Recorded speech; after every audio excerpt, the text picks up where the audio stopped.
Hello and welcome. Oh, God. Oh, that's the intro. All right, moving on. Great. So welcome back. Hello and welcome back to the American Sushi podcast. I am your host, Brandon, or better known as Too Spooky, and I'm here with my co-host, Evan. Thank you. I was waiting for you to say anything at all, and that is perfect. I have to get you back. I had all that. I had that slurping noise. Oh, that Yoshi noise in my ear multiple times today. Okay, anyways. So, we got a big episode today. Not really, but we do have a lot to talk about. So, Evan and I both read JoJo's Part 6, and he recently watched Part 4 and 5. I believe you watched them both, right? Not read? Yep, I watched both of them. Yep, so we're going to be doing a lot of JoJo's talk today, but we're also going to be talking about other recent Shonen Jump chapters that we watched, and a couple other goodies along the way. Brand new game that even Brandon doesn't know about. Oh, yeah, so we also got a game later that apparently is going to be really cool and awful at the same time. So it's going to be bad, but that's the best part of it. Yeah, so we're going to start out by talking about JoJo's Part 4 and 5. So I had previously seen these a little while ago now, but you recently got completely caught up in terms of the anime that's out. So yes. I guess last time we mentioned it, you were about halfway through Part 4, and I know you hadn't even met Kira yet. So what are your thoughts? I think Kira was a really interesting villain. I think they did a lot with him, and he was a very, very good villain. And I think Part 4 as a whole just really went above and beyond with the animation style. Highly agree. To the point where I think that that's like as close to a perfect anime adaptation of a manga that there is out there. Yeah, I would have to agree full-heartedly. Just the whole atmosphere of it, the way they altered the introduction towards the end, I thought that was super, super cool. The various color changes and just the voice acting and everything was really superb. Mm-hmm. I think overall with JoJo's, they've done a really good job. I feel like with Part 1 and 2, like, as far as adapting like what those stories were, I feel like also compared to Part 4 they did a great job, but I feel like Part 4 is where they really like hit their stride, and then I feel like with Part 3 and 5 they kind of like dialed it back just slightly. Like they held back a little bit. Yeah, like I noticed in Parts 1 and 2 in particular, they did a lot of like the color changing and like, you know, the dramatic JoJo effects and all that stuff, but in Part 3 and 5 they kind of like dialed back those aspects a little bit, which I don't know, because I obviously haven't read the manga. I don't know if like maybe those things were less prevalent compared to the earlier parts, but I think with Part 4, they really did a good job like representing the style, the feel of JoJo's, all that jazz. Yeah, and I think I saw it from Turtle Sage in the chat that the pacing was really good. There was there was a few episodes that were kind of like villain of the week, but they all introduced something and they all built and crescendoed into the fight versus Kira. Mm-hmm. I think that's also just part of, like, you know, back when JoJo's was coming out, since it's kind of a weekly series, something like a Villain of the Week just kind of makes sense for how, like, they format Jump in general. Yeah, and I think that a lot of the Villains of the Week, so to speak, didn't just stay there, right? So you look at Cinderella, she's there for her Villain of the Week episode, but then she comes back and is pivotal to Kira's storyline. Mm-hmm. Yeah, I also just like the overall tone in general of how, like, you go from something super extravagant to, like, you know, going all across the world to just a simple problem in your local town, like your local small town that nobody thinks about. And then there's all these same extravagant things happening. It just really gives a different perspective to this world, more or less. Yeah, and Kira had a lot to live up to following Dio and, like, you know, the end of his almost trilogy of parts, so to speak. Mm-hmm. But I think Kira was very interesting, and I think that his backstory was very fleshed out, which I liked. Mm-hmm. I didn't care for the dad as much. I thought he was kind of a little...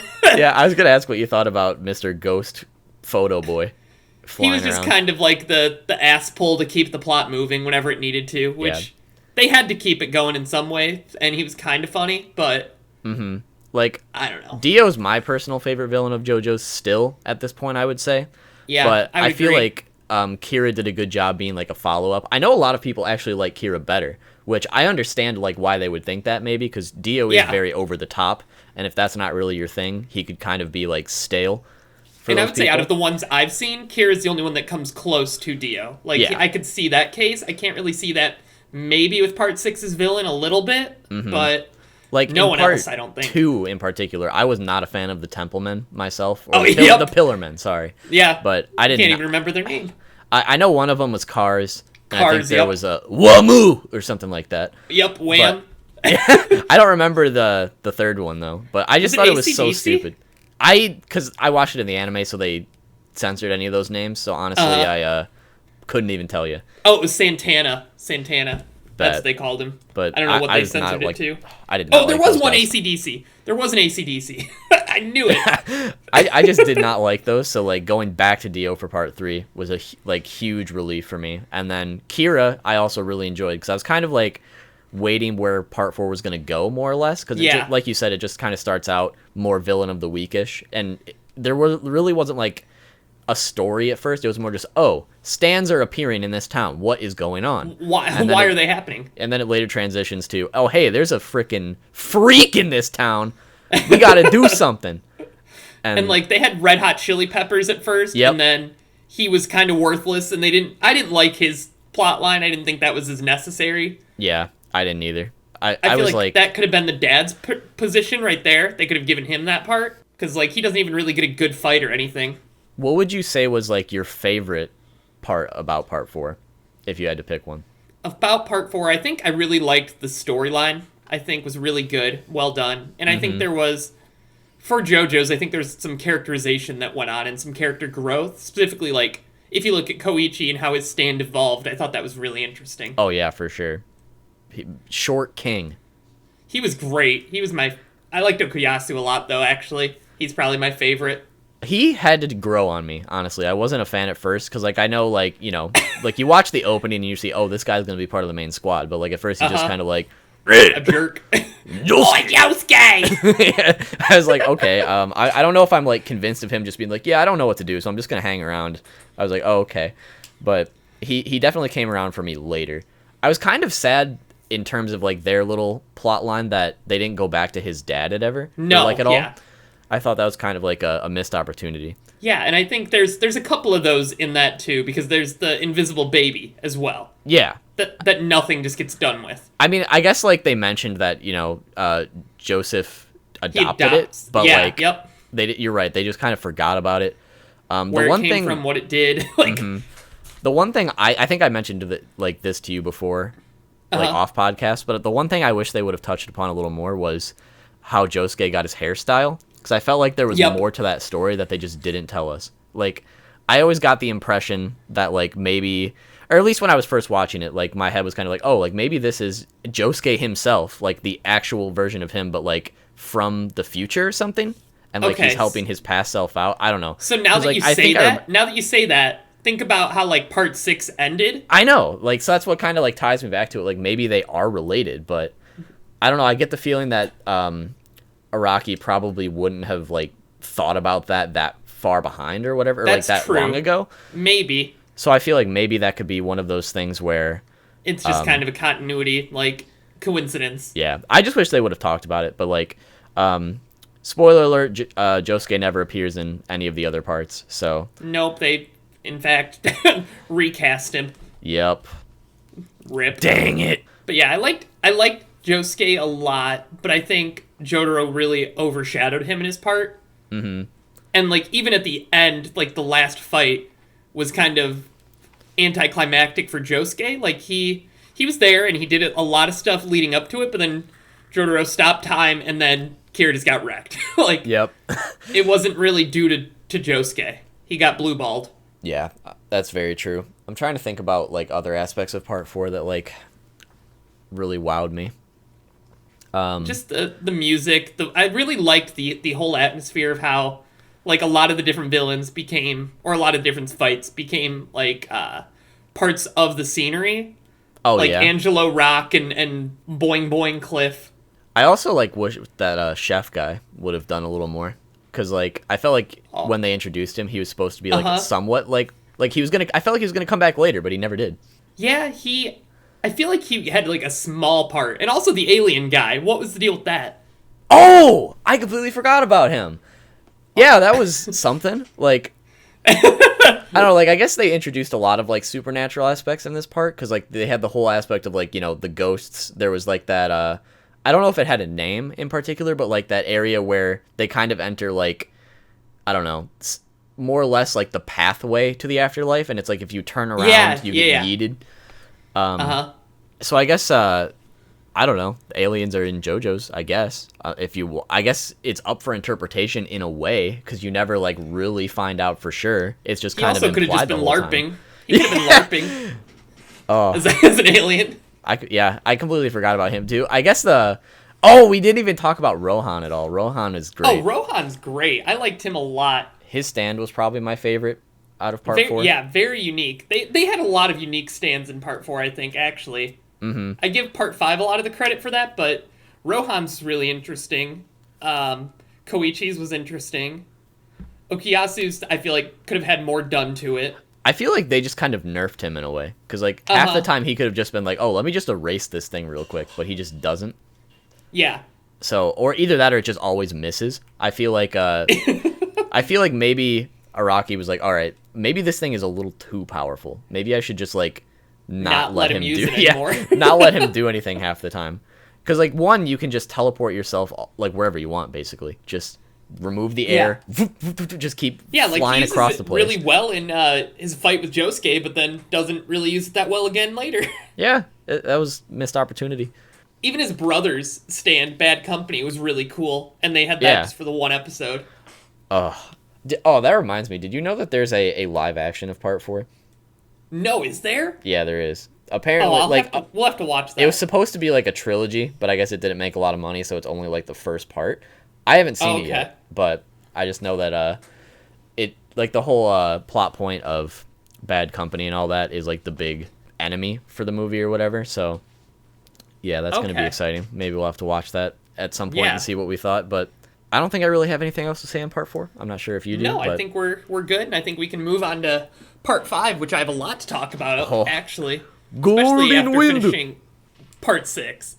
Yeah, I have notes for Part 6 written down, so, like, I am ready to dive into it. But Part 5 is very important to talk about in relation to Part 6. Part 6, for sure. So I guess... Part 5, I liked the characters. That was my favorite part, were the characters, aside from Giorno. Really? And Diavolo. See, I didn't like Diavolo. I will agree with you there. I felt like he was kind of a stale main villain at the end of the day. But I didn't hate Giorno. I just wish he had more to do most of the time. I'm going to read you this post I saw on Twitter that said, about Giorno, I think he is a huge blank slate and has a lot of potential that was not put to use. All the other JoJo's have so much to them, but Giorno has a measly goal that is barely fueled by any true reasoning. He did not have the passion the other members did. I don't know that I agree with that. Mm-hmm. All the other members of Passione joined seeking a second chance and a way out of the dark hole they were in. Giorno just strolls in and dooms them all. He has barely any personality and seems perfect in every way. He is the son of Dio and Jonathan, who both have such strong traits. It would have been cool if he had those traits that reflected the two, or had some vampire traits, which I didn't even think about. Yeah. But Giorno is just fucking plain, and he's boring, is this said. So I don't agree with all of that, but I think there is something to it. I mean, I guess this just answers the question that vampire traits are not passed down genetically, apparently. Or either that or maybe because, like, Dio hadn't fully taken over Jonathan's body. Maybe, like, I don't know, maybe those traits are recessive, but... But I agree with some of it. I mean, I will agree with that. I would say Giorno's kind of, like, definitely a low-tier JoJo at the end of the day, or JoJo, but, I don't know, there are aspects about him that I really liked. It's kind of like where you look at someone like Ichigo, right? Like, his goal isn't something huge, and yet it's still very, like, effective at the end of the day, and I feel Giorno's is similar. Like, Ichigo's is just to protect his friends. He wants the power to, like, protect those he cares about, right? Whereas with Giorno, it's like, he just wants to make sure that this crime syndicate isn't being shady as fuck, and he wants to change the way all that works because of the guy who helped him as a child. And it's like, I don't really see anything wrong with that in particular. I feel like if you look at Part 4, Josuke really didn't have a goal. No, absolutely not. He really didn't. He didn't. So, like, I don't think that's really an important flaw of either of their characters. I feel like as long as they are just they're interesting and they have something to do, it's not that big of a problem. But Giorno really didn't have much to do. And I think if you're looking at Josuke, he's much more likable, in my opinion. Yeah. And more relatable than Giorno is. For sure. I feel like also with Giorno, like, they didn't really know what to do with his stand most of the time. Because, like, in the beginning, it's like, oh, well, any damage that he takes is just reflected, more or less. Never touch on that again. Yeah, like, that comes up for, like, the first few episodes, and then there's like, oh, now he just changes things, and they go do places. And it's useful. They go back to where they came from. Yeah, I feel like it's just kind of confusing on what it actually does, and then, obviously, at the end of it, it gets, like, this huge power-up. Yeah, and I think Josuke also offers kind of a foil to Jotaro, and they kind of mirror off of each other. They're very different and they play off of each other well. Kind of like a mentor-apprentice role, right? I don't know. And Giorno has so much potential where he could have stuff like that, or he could be hunted down by the Speedwagon Company, or there could be so much going on, and they just didn't do any of it. I don't know. I definitely feel like his goal of just wanting to, like, he wants to be a crime lord. He wants to be a gangstar. Yeah, he wants to be a gangstar, but he wants to do things in his own way, right? Like, the way that he believes is noble and right. I feel like I enjoyed that, like, driving force more or less, and, like, obviously the reason, like, Bushirotti and everyone else, like, decide to join up with him is because they agree with him and they respect his passion at the end of the day. But, I don't know, the fact that he's so young, I feel it kind of deters it in a way. It makes it seem less, like, believable. But I guess, I don't know, this is JoJo's Bizarre Adventure, so I don't know if believable is even the right thing to be looking for, but... Yeah, and I just think that there's so much missed potential, and I think that, we'll touch more on that in part 6, but, like, they just could have did so much more. He's such a blank slate, but with such a cool background. Exactly. And they don't really take that the way I would have liked to have seen it. Yeah, he just ends up being kind of bland, more or less. Like, I'm not going to say forgettable, but as the story gets progressed and, like, other characters get more attention, he just kind of fades into the background most of the time. Yeah. Like, really the only time he does anything is if he's, like, the center of a fight, or, like, everyone's just like, oh, Giorno's kind of, like, a great guy, if you think about it, or, no, we hate Giorno. Like, otherwise he's just, like, he's just there most of the time. I mean, the rest he's sacrificial, and, like, he's the perfect guy. Yeah. And you're also right when you say, like, more personality traits from Jonathan and Dio should have, like, shown forth. But at the end of the day, he is also his own person. So, like, I get that maybe he didn't want to go that direction with him. But instead of giving him either of those personality traits, they gave him none. Yeah, but I guess, I don't know, that's going to come back to my complaints in part 6. Because, like, if you think about it, the other guys... we don't have to talk about it yet, but... Yeah, you better bring that back. I don't know who you're even referring to. All 3 of them. Okay, alright, yeah, we'll talk about that. We can get to that in a minute. I liked all the other characters in part 5 a lot. I liked that they had Koichi. I don't think he overstayed his welcome. I think they probably could have used him maybe in one more fight, and that would have been, like, perfect Koichi. Or have Jotaro show up. Would have been interesting to me, too, but... Yeah, I just think that plotline could have been so good, but instead Koichi just says, "Yeah, Giorno's good. He's the best," and Giorno's like, "Okay, sounds good. Nothing to worry about. We can leave," and then they're just out of there. I mean, yeah, I definitely liked the main squad a lot. It's probably my second favorite main squad out of all the parts. I would agree. Outside of 3. Yeah, 3, I don't think you can beat 3 in terms of, like, the actual squad, but I feel like this squad comes really close. Honestly, if Giorno would have been better. I really like Joseph and Caesar, too, though. Oh, I do, too, for sure. I'd say they're, like, my third. If there was, like, another character in that mix, it's just hard when there's only 2, but I liked that dynamic a lot between those 2. I guess you could argue Lisa, maybe, as, like, their third. Yeah, okay. And then also the German guy. To an extent, I should say. I think I could put them above part 5's, actually, then. I just really liked Caesar a lot. Abakio. I really liked Mista and Bushirotti. I do like Narancia a lot still. Alright, so now that you've mentioned everyone, except Fugo. He's the only one I don't like, just because he's like, yeah, I'm out of here. And literally, he never shows up again. That's why, like, when you brought him up, like, hey, I kind of like this guy. I was like, Fugo. He's the other guy for me, like, the one that just decides to it's the meme of the kid who's like throws up the peace sign and just fades into nothing. And they don't do anything. They just leave him there. They don't. He doesn't come back. He's just in like a flashback scene. Yeah, when a certain character feels bad. But like, I also like Trish to an extent. I liked Trish quite a bit too, and I think all the stands in general in this one were another step above 4. They were all of them were unique, I think. I think what I did like about it is that aside from maybe King Crimson, is that its name? Yeah. Aside from that one, I feel like none of them were super overpowered, which I liked. Because I feel like in Part 3 and even some in Part 4, some of them seemed like a little too over the top. Whereas this one, aside from King Crimson, like they all seemed more grounded. Yeah. Like nothing was too overpowered, which like when we talk about 6, that's going to change a lot. But so how did you feel about A, Polnareff coming back, and B, that stands can like turn into these uber things if they just get yeeted with the arrow? So I liked Polnareff coming back. I like how they applied. I didn't like Diavolo being 2 people at first, but then how they applied that and made the body switching. I thought that was interesting. And then Narancia just was gone. Which I was really sad about. I like Narancia a lot. Yeah, I wasn't expecting it. Caught me off guard. And I think that with regards to the arrow, I think that that's pretty like pointedly, pardon the pun, like where Araki was like, all right, I'm gonna do this time reset here.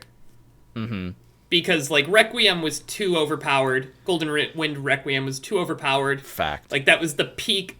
Part 5 was the peak of stands, in my opinion. Really? And yeah, Part 6's stands do not hold a candle to it. I feel like Part 5 has like a lot of really, really great stands. More or less what I feel is that Part 6 stands were like stupid OP the whole time. Sure. Almost all of them, aside from like a select few. I can agree with that, and I think that goes to like going downhill that they're not as balanced. Yeah, I could definitely agree with that. And they're not as they just weren't as creative. We'll talk more when we get to 6, but they're not as creative. Yeah. And I think Part 5s were all very unique and creative. I did just watch it like a week or 2 ago. But like, the 6 Pistols, Golden Wind, Koichi's. I thought the Little Bomber Spice Girls was interesting. Little Bomber. I don't remember. I was trying to think of the real names, but then I just started saying the anime names. Yeah, that's just what I like heard, and so it's like in my brain as like what they would Zipper, say. Zipper Man, Sticky Fingers. Well, at least for him, he would always yell "Sticky Finger" so, like whenever he used it. So I liked his a lot. I think his is really interesting. Giorno's for me was just way too confusing. Aerosmith, that's what it was. Thanks, Jimmy's. Hell yeah. Giorno's was just too confusing because I didn't know like what it did half the time, because they kept changing it. I don't know. Yeah, I was super excited to see Polnareff come back because he was my favorite from Part 3. So I was like, oh wait, is that actually him? Frick yeah! But then they just you're not a Kakyoin stan? I love Kakyoin, but he's dead, so I mean he can't come back. Yeah, but he could still be your favorite. I like don't get me wrong, I liked him, but I don't know, Polnareff was my favorite. I'm glad that they gave him a lot of screen time in 3. So, like, bringing him back was, like, I didn't expect him to ever come back, is the thing. He's just kind of like, yeah, I'm out of here, so if you ever need me, give me a call, Jotaro, and then he leaves. And it's like, okay, cool. But then he actually comes back, and he has, like, relevance to what's going on. I thought was really, like, a good callback, honestly. But the fact that he got yeeted into a turtle just makes me sad. He didn't deserve to get shafted like that. Like, this man got shafted more than anybody else in... Well, I shouldn't say more than anybody else. All right, listen to this at least. In Part 3, so Polnareff is basically on a quest to avenge his sister because of the man with like 2 right hands or 2 left hands. Yep. And I remember that. Shows up. Oh, the guy like makes his sister eat him, like that genie dude or whatever. Yeah. That big suck for him. Then there's the one where he gets turned into a child and like he gets cucked from. Like, he basically... Well, he kind of cucks himself in a way, so it's his own fault, but rip, like, his chance of a waifu right there. Then he has to watch everyone die. Doesn't really get to contribute to the big fight at the end. Then he's just gone. Then he gets crippled. Then he gets turned into a turtle. Like, This man got just shafted around every corner. But hear me out. You know his name? You didn't know Fugo's name until I brought it up. Yeah, you're right. I did forget his name. I feel bad about that, but... He didn't even have a fight.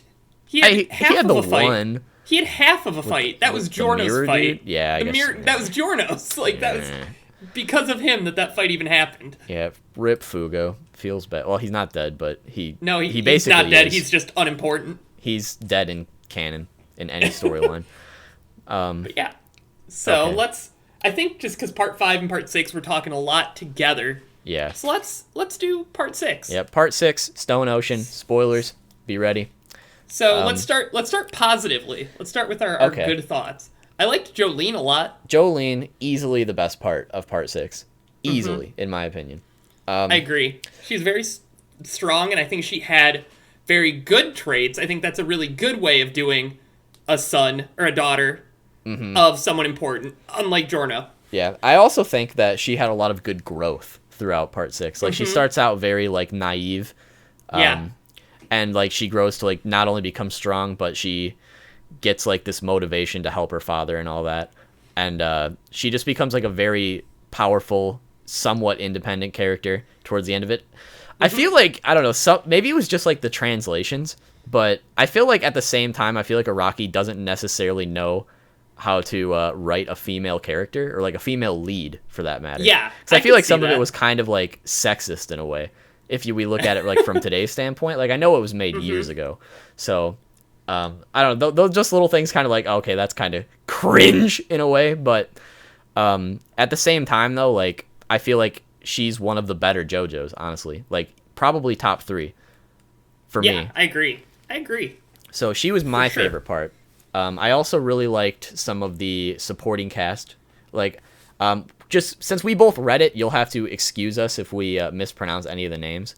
Like I know we had a conversation about is it Hermes or Hermes. So I'm just gonna say Hermes. I'll let you say the other one if you want. I'm gonna say Hermes, but yeah, we have no clue. But basically, I liked her a lot. For the most part, I really liked Weather Report. I feel what's his name, Nasui. Yeah, Nasui. I feel like he kind of got cucked a lot, but I liked him. For the most part, I feel like his design, at least how it was colored in the manga we read, that he kind of like basically looked like a younger Diavolo in a way. Yeah, at least that's the impression I got. That too. And I liked him and Weather Report, like their dynamic together too. You get a little bit more of that towards the end, and I thought that was kind of fun. I'd say the only character I wasn't a huge fan of the whole time was Emporio. The little kid. Yeah, I wasn't a huge fan of him. That was, so that's rough. I was not a huge fan of him like the whole time. I was kind of like, man, like what are you doing? Like yeah, I feel like that. Yeah, that was kind of wasted potential with him, and they don't really explain too much about him. Just that his mom died in the prison. Yeah, for the most part, I would say that I liked the villain Pucci. I don't know if that's how you say it. I thought he was interesting. I liked him for the most part. There's some aspects of him that I wasn't a huge fan of, but I'd say overall he was a very like effective villain. Definitely intimidating the whole time. And I think his motivation was pretty clear from the get-go. Yeah, for sure. Like he was very consistent of wanting to get to heaven, and these were the steps that are going to get him there, in his opinion. Oh, how can I forget about best Plankton Foo Fighters over here? Yeah, I was going to ask you if you liked Foo Fighters or not, since you Foo Fighters was great. Ignoring him. I just kind of misplaced it because the later chapters are most fresh in my memory. Yeah. But Foo Fighters easily probably the best side character. I think Foo Fighters is my second favorite character. Yeah, I completely spaced it, but now that I'm thinking about it, Foo Fighters definitely beats Hermes for me. I agree, for sure. It was sad to see them go, especially because they got to do a lot compared to the other side characters. Yeah. As far as like the setting, I thought like having it set in a prison was a interesting idea for sure. It was interesting. I didn't like it personally, but I did like. It's not that I didn't like it. I just wish they would have spent more time out of the prison. But I get the whole point, or at least with the title, is that like Stone Ocean is kind of like a jail. It's the prison in the middle of the ocean or whatever. Yeah. Yeah, like I think it fits. I wish they would have spent more time outside of it, kind of like I said. But overall, I think for the most part the setting worked. I feel like they kind of got away with a little too much in said prison. especially after like one or two like shenanigans. You'd think they'd be a little more, I don't know, willing to lock things down. Yeah, they kind of like, were wishy-washy between like being able to handle stands really well and like letting them get away with whatever they want because they have stands. Mm-hmm. I liked some of the stands a lot, and there's a lot that I was like, okay, I don't know about this. So I will say one stand that I thought was really cool was the one where it brings fictional characters to life based on like if you had any relation to it. Yep, that was I thought that was super cool. One thing that like I feel is like could have been done so like obviously spoiler alert. How are they going to do that in the anime? There's no way. Yeah, they're going to get cucked. I feel There's like no way. I mean, they were kind of like jumping around it like in the thing where like they'd only show some of it. Yeah, they had Spider-Man. I just thought it was funny how Natsu was like, "Where the fuck is Mickey?" Like, where's he at? Like, I just thought it was like really funny. They all I saw like a Fist of the North Star reference in there. How fucking Kenshiro was like defeating the bad guy or whatever and like killed a bunch of people in the process. In Japan, yep. Yeah, I thought that was funny. I feel like so basically how the fight ended for spoilers is basically what I think it was Weather Report created he had like Picasso draw him a character that could like defeat all fictional characters basically. So no, like I think kind it was of like Inasui that did that. Was it? I thought it was Weather Report. It was one of those two. Weather Report was like off butt fucking around. Well, what I think, from what I remember, basically, so Inasui was getting cucked by the goats, dude. Like, that man was getting destroyed. And Weather Report's like, well, I don't have any memory, so nothing is relating to me. And then fucking Van Gogh shows up. I think it's Van Gogh. And he shows up and he's like, hey, you liked one of my paintings once. And then he's like, oh, fuck. And then he gets shot in the face, but he survives it. And then Van Gogh's there and he's like, hey, you know how to draw. Draw me this. So then he creates like a character that can defeat all fictional characters, period, just erase them. So what I was thinking is like, obviously the stand user of that stand, which we'll talk about in a minute, he just kind of like dies at that moment or whatever. But like what he probably could have done is like, if you think about it, you could just keep one-upping this stand in a way. Because like if you like know this weakness, you could literally just create a character that defeats the character that defeats all fictional characters. So like you could literally just go back and forth and back and forth and back and forth. At least that's how I feel like it should work, right? Like you just make a character that defeats that character and then all the other characters come back. So like it could just keep getting out of control, and people who figure it out, you just have to like take them out on the side, because obviously like some people like most people don't know stands exist, so all these fictional characters are just showing up. Like, what are you gonna do? Like, you can't just know to create a fictional character to defeat fictional characters. Like, I don't know. So I don't know. That one was my favorite. I felt like it was pretty overpowered, but I feel like it was also just a really unique idea, because like everyone has like, even just, you know, with us, like we have characters that we really enjoy, and it would really suck to see a lot of those characters like come out into the open. Yeah, like I don't know, we're just walking down the street. Like, think of Pinocchio, how creepy he was. Yeah. Oh boy. I don't know. Like, even something just as simple as like we're walking down the street and you just see Griffith ascend from the sides or from the skies in femto form. Like, terrifying. Bruh. Like, everything would be fricked basically. Is there a little sushi guy walking around? Yeah, we would, and he'd probably like punch us in the face and then dab on us. The nose boy might be our friend too, though. No, the nose boy would erase the earth. Are you kidding me? We wouldn't have too much to worry about if nose boy is walking around. I mean, I guess he might spare us, but he's so powerful that we couldn't even comprehend it. Like, one sneeze could wipe out the universe. I did look it up. It was Weather Report that stopped him. I was wrong. That's just what I know. Like, they were both together, but I feel like Anasui was getting wrecked by the goat, so he wasn't the one to like figure that out. I thought it was after he got his memories back, but you're right. So that was my favorite stand out of all of them. I guess to talk about another one, I thought Jolene's was cool. I liked that as Jotaro's daughter, she had the auras going. Yep. I wasn't a huge fan of the string.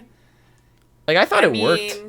I feel like they went too far with it, but yeah, I guess. I don't know. I just didn't buy it. I liked it. Just is one of my least favorite like JoJo stands. That's fair. I think obviously like I like Crazy Diamond and Star Platinum way more. Yep.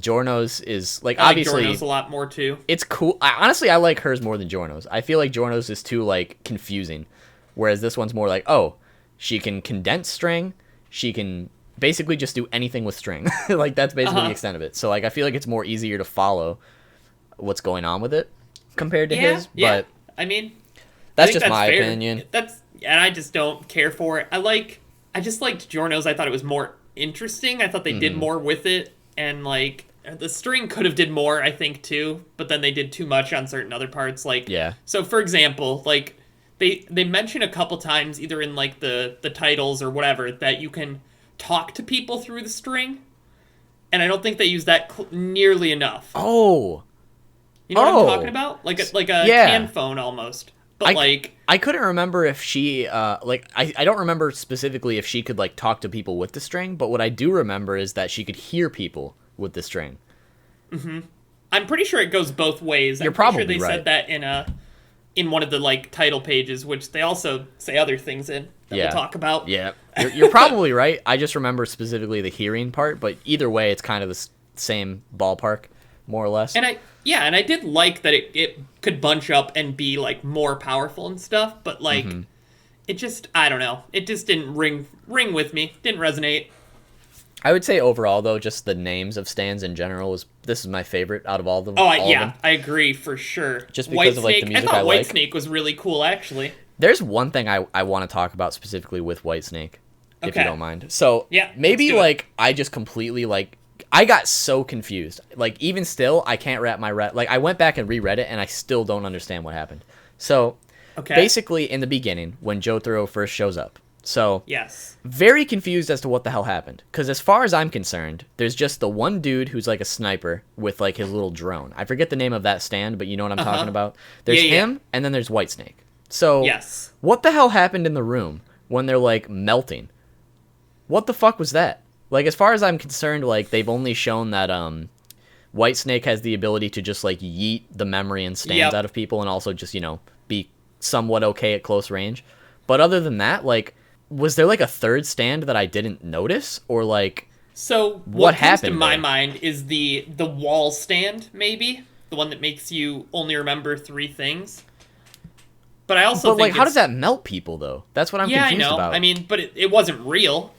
Exactly, but, like, how did that happen? Like, how did it get to the point where, like... Because, like, let's say, for instance, that is Whitesnake's power, right? Like, why does he only use that once?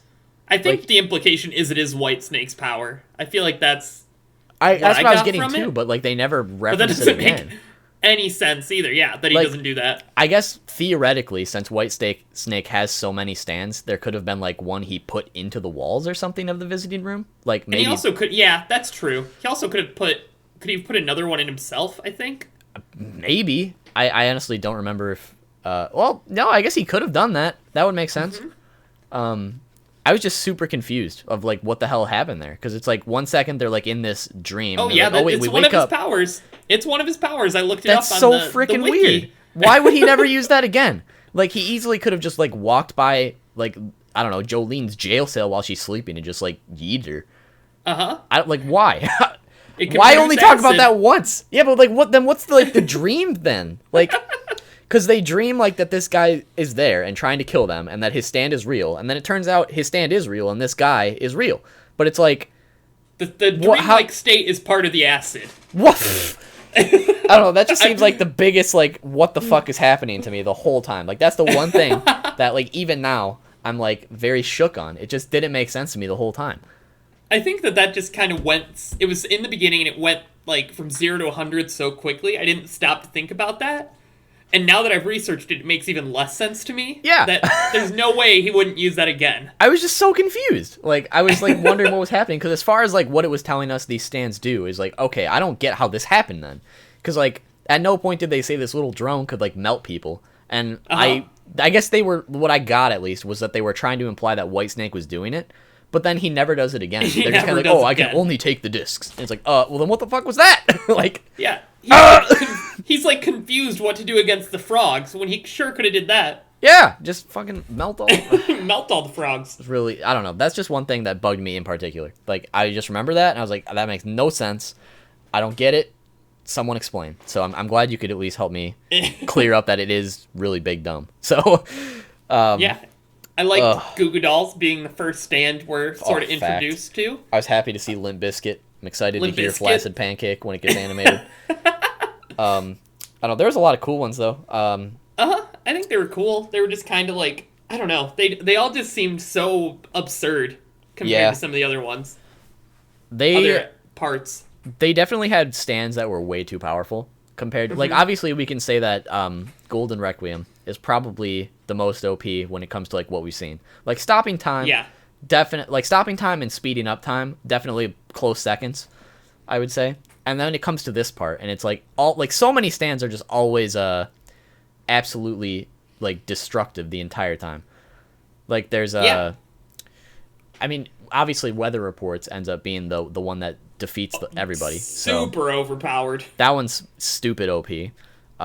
White Snake is pretty OP if you think about it, especially with the acid. Especially with the acid. The pea drinker guy. Yeah. The feng shui dude. Yep. He big suck. And then he drinks pee. There's the one I talked about with the characters. There's the one that like digs up any memory from the ground.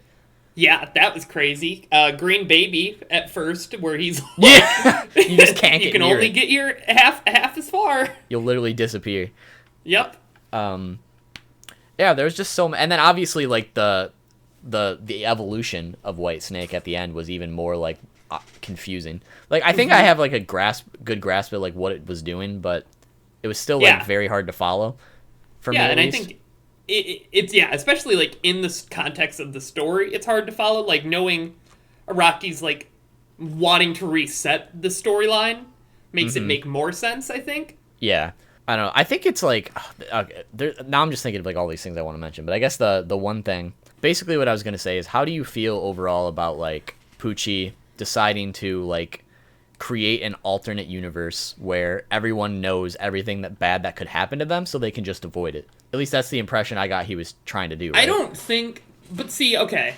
I can see some of that, but at the end, the whole point of Emporio is that he knew all of his friends and they didn't know him.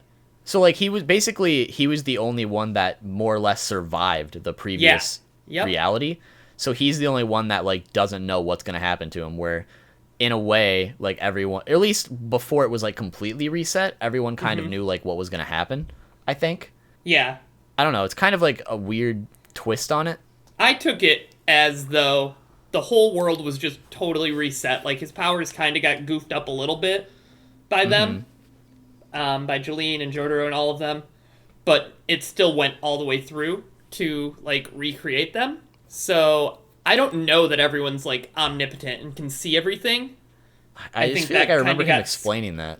He did say that, but I think that was more like him ascending to heaven and knowing it all than everyone else. Okay, that makes sense. That's how I read into it, and that's why Emporio was, like, so scared when he saw them and, like, not comfortable. And, I get that he's the only one from this reality, from Part 6 reality, to cross over. Mm-hmm. But, like, he was still scared because they didn't remember him and just the I think shock in a way, of it. he was also happy, too, because he watched them all die in the previous timeline. Spoiler alert, I guess. Yep. Everybody fucking dies. But yep. He, just seeing that they are still alive in this timeline, I think he was, like, grateful, for sure. He's like, oh, like, Jotaro's alive, Jolene's alive. Like, oh, shit, everything, like, you know, he's happy to see them alive. Obviously, they don't know who he is, so, like, he doesn't have... those relationships anymore, but I think just the overall fact that they're not actually dead is like a good moment for him, and that's basically how it ends. Is like, hey, they're alive, so cool. Yeah, but I think like again looking at it from the context of Araki wanting to reset everything, like it's not that positive. Like because we're not gonna see these characters again, more than likely. Yeah. At least with the way the parts have been going. Like, Part 7 is a recreation of Part 1. Yeah. And then Part 8 is a recreation of Part 4. Mm-hmm. It goes to say there might be a recreation of Part 6, and maybe, like, Josuke comes back and goes back in time, and that's how he gets his hair. Jeez, like, maybe they do re-explain all that. But I don't think that's likely to happen. Well, from what we've seen. I guess one other quick thing that I... want to talk about is how did you feel about Jotaro being like shafted the whole time. I was so mad. Jotaro's my favorite. I feel like they just cucked Jotaro. him for like basically they're like, all right, well, Jotaro's kind of too powerful, but this is his daughter. He's got to be here. Let's just cuck him the whole time. And then talk about how he's a bad dad. Yeah, he gets his memories and abilities taken away. I don't know. And it was weird to me because it's like. And I think go ahead. It had to be Jolene's chapter. Like, I get that, but like they took more time for Jotaro out of Josuke's chapter, which is his uncle. Yeah. Than they took out of his own daughter's chapter for Jotaro. It was weird, basically. It just feels like, I don't know, the best way to put it is that we got cucked. Because, like, Jotaro is, like, he has debatably one of the more powerful stands, period. Top tier stand. So the fact he can just get cucked. Up until part 6. Yeah, the fact he can just get cucked like that is already sad enough. I feel like it's kind of I don't know, I don't want to say bad writing, but it's, like, not the best for, like, Jolene this whole time just be like, I fucking hate you, dude. You're a bad dad, you're never around, like, what's up with you? And then he just gets eaten, and she's like, oh my god, everything I do is for my father. I love him. Yeah, I love him. And then, like, there's, like, this one weird part later where, like, his message or whatever, like, shows up on her arm from the string. I don't know if you remember that, but, like... I do know what you mean. And then she's like, oh, he's been doing everything for me this whole time. I'm so, ignorant. And it's like, whoa, what? Like, I don't know, you can still be upset about him not being around. Not being there when these important life events happened. Yeah, like, I get he's out there saving the world, and, like, you should respect that in a sense, but he should also, like, you should also still hold, like, some sort of I'm not going to say you should just hold resentment towards him, but you should, like, at least wait to see him, make some changes first. I mean, I guess he's kind of, yeeted right now, but still. And I mean, I think they do give enough clarity for me to understand why they, like, get along. Mm-hmm. But I think you're also right that it happens very quickly. Yeah, I don't know. That was just one thing I didn't like about it, is just Jotaro getting shafted the whole time, and then... Oh, well, speaking of Jotaro getting shafted, can we talk about Giorno and how he gets shafted again? Yeah. In another part that he's not even in? Yeah, so this is my absolute biggest complaint about part 6, so I'll let you start. I was so mad when I saw this, and I remember I texted Brandon, I'm like, this made me dislike part 5 even more. Yeah, I'm the opposite. Of this one spot. I dislike part 6 because of this, but we can give our opposite points. Essentially, there is a point where all of Dio's children, or three of not all, but 3 of Dio's children happen to arrive at this hospital area, okay? And it's a big plot point that they're there to kind of help the number 1 follower of Dio, Pucci, right? And they're also drawn to him. That's drawn a big point to him. Yes. Like, there's a big reason why they're there. And you know who isn't there? Giorno! But Araki says, hey, he is in Florida, in fact. So I'll read this word for word. Giorno Giovanna is also a son of Dio. But then, why was he not drawn to the priest as well? This is a mystery, but perhaps he is already somewhere in Florida. Do you want to guess if Giorno Giovanna shows up anywhere in part 6? Spoiler alert, he fucking doesn't. He doesn't show up even once. But more or less, I feel like the biggest, like, wasted opportunity, the biggest plot hole, the biggest whatever, like, the biggest fuck up of part 6 is the fact that Giorno did not show up. Mm-hmm. And, like, I agree. The reason why I feel so strongly about this is because I feel like they made it a big deal in part 5 to say, like, hey, this man is Dio's son, but he's also Jonathan's son. Like, this guy is a JoJo, but he's also a Brando at the same time. Like, this man is a walking contradiction.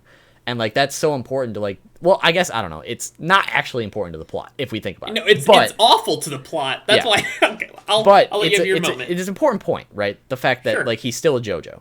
So then when we come to part 6, we find out Dio has 3 more sons, okay? They're all just, like, the worst, first of all. They're all the worst. But, like...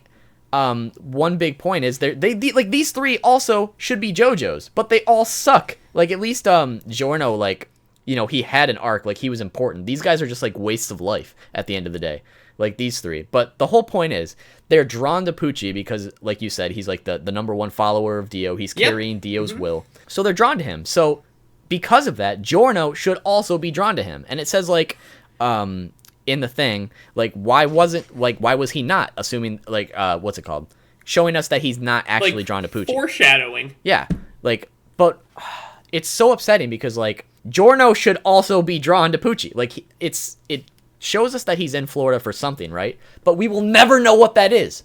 It says perhaps he's in Florida, which, so, like, you have to give that he might not be. You're right. But even so, I feel like just the fact alone that Araki is going to introduce Dio's other sons, I feel like that should forcefully make Giorno at least show up to see what the fuck is happening. And, like, he could have sided with Jolene. You think he'd come and help? Yeah, like, you think he'd realize, like, oh, this guy's a fucking idiot. Or, like, I don't want to do this. Wait, I have brothers? What the hell's going on? Like, all that jazz. Or, like, you know, half my gang stardom. Yeah, like, and they made it such a pivotal point at the end of part 5 to show that he's, like, literally, like, this literal gang boss now.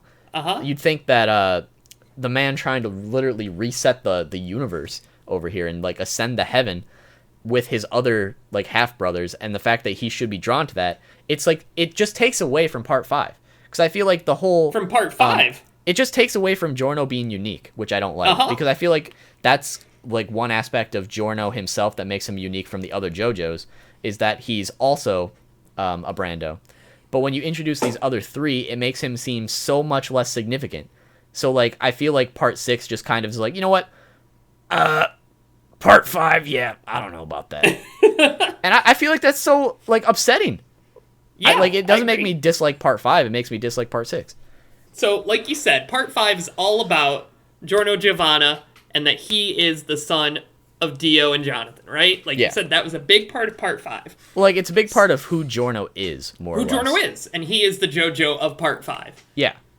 And so, by them eliminating him from this part of the plot in part 6, I feel like that even diminishes his character further, if that's even possible, to show that, like, although he is a son of Dio and Jonathan, he's not important enough to be at this gathering with these 3 wackos. But I feel like that's, and help like, save the world. That doesn't ruin part 5, it ruins, like, this plot of part 6 more for me. Because it feels like it makes him not important when he was important before. That. But I think it makes me dislike Giorno more, and his characterization, which is the plot of part 5, not part 6. Like, I can see that for sure. But I feel like without this in part 6, like, part 5 wouldn't be ruined, if that makes sense. Like, without this plot point in part 6, it doesn't make part 5 seem, like, less significant, more or less. Like, if this didn't happen in part 6, like, we would still feel like, oh, you know, it's cool that he's Dio's son. Like, even though none of that ever, like, applies to him. It's still cool. But now it's just like, oh, now he has these other waste of life brethren. Yeah, I don't know. It was just upsetting. I just think it impacts his character specifically. Oh, it for sure does. Because he is the character in part 5, that it diminishes his, like, the overall plot of that story. I would agree 100%. I just feel like, for me, instead of disliking part 5 because of that, it makes me dislike part 6. Like, that's my only, like, thing I won't agree with. I would still say I like part 6 more than part 5, because I like Jolene better than Giorno. That's tough for me, because I like the main squad of part 5 a lot. So, like, it's hard for me to outright say that I like part 6 more. I think I need to sit on it a little longer before I can like really decide that. I think I like part 5's characters more in general, aside from Jolene versus Giorno. But I think the plot of part 5 as a whole is weaker than the plot of part 6 as a whole. Mm-hmm. It's just like, it really bugs me because, like, you know, it's cool when like other characters from previous like parts show up, right? Like, it's always like, oh, you know, I love seeing Jotaro. Even in part 5, I liked Jotaro for like the 2 frames he's in the anime. Yeah, and I feel like one thing that, I don't know if you can agree with me, but I feel like because Josuke, like his whole arc was just about like being in a small town, I felt like I would never be upset if I never saw him again, because it just doesn't feel like he fits in with anything else. Whereas Jotaro's like purposely going around the world fixing problems with the Speedwagon Foundation. Yep. So it makes sense for him to like show up when shit's going down. And then with this one, like Giorno Giovanna is literally like, he should be a part of this plot. It is like written for him to be there. It is like, it's literally like, hey, everything you need to be here is here, but you're not fucking here. Why? Like, it doesn't make any sense. And I feel like that's the most upsetting part for me. Like, that there. I see Raph's Revenge in the chat said people wonder or theorize if Requiem saved only Giorno, which I think would be really interesting. I think that would be that would probably fix a lot of my complaints about this, but I haven't had any confirmation of that. I don't know if that's written in like part 8 or anything. Well, I don't think like part 7 and 8 like deal with part 1 through 6. It's just more of its own thing. So I feel like I wouldn't expect that, at least, but I do feel like there's so much left there after like the reset. Like like my like prediction is they build up like another cast of JoJo's to go back and try to fix things. That'd be interesting, actually. I'd be okay with that. I would like that a lot. That's how I would write it, but I'm not Araki, so I don't know what he's going to do. Yeah. Well, obviously neither of us have read part 7 yet, but I've heard that part 7 is like it's a lot of people's favorite JoJo part. Like they consider it the best. So I'm really interested to see like what makes it so great compared to all the other ones, but no spoils. We'll figure it out. I started it. There is a Zeppeli in it that looks really cool. And I'm Johnny excited. Joestar. I like that name. So looking at my notes, I think the only thing I have left to say about part 6 is how did you feel about like the continuity of Dio as a whole? Because I feel like in this part, I know I know where you're gonna go with this here already. I feel like he gets out of the coffin in part 3 and like he's in Egypt the whole time. So I feel like it's kind of weird. Like I can definitely understand if like he got out and they didn't realize that he got out for like a year or two. I guess that makes sense to me. But I feel like in this part in general, Dio is kind of like a completely different character. Because I feel like in part 3, he's literally just like, dude, I'm a fucking vampire. I'm going to wreck everybody with my stand. Like, that's literally, like, he's like got this new power. He's going to get revenge on the Joestars. He's going to just be a overall terrible guy, basically. But in part 6, he's like a philosopher now. And like, I just feel like it's kind of weird for him to be like knowing all this extra stuff about his stand in particular. Like, how the hell would he figure out like, oh, I can go to heaven? I can do that with all this weird like shit. Like, how would you even figure that out? Well, I mean, get it. He has a lot of free time. Like, I mean, that's but a like, joke and like irony, but like he can't go outside during the day. Well, even think of this, right? In part 3, literally the whole entire time he's cooped up and has to have all these other stand users do his bidding because he's not like strong enough in his body yet. Like his body with Jonathan still to this day hasn't like became his, and it takes literally the entirety of part 3 for him to be like, oh, it's all mine now, I can fight. So like, you're telling me the whole time he's just like on a boat somewhere with Poochie just like talking about God and shit and figuring out like he can go to heaven? I don't know, it just seems like really far-fetched to me, like from what we know about Dio before that.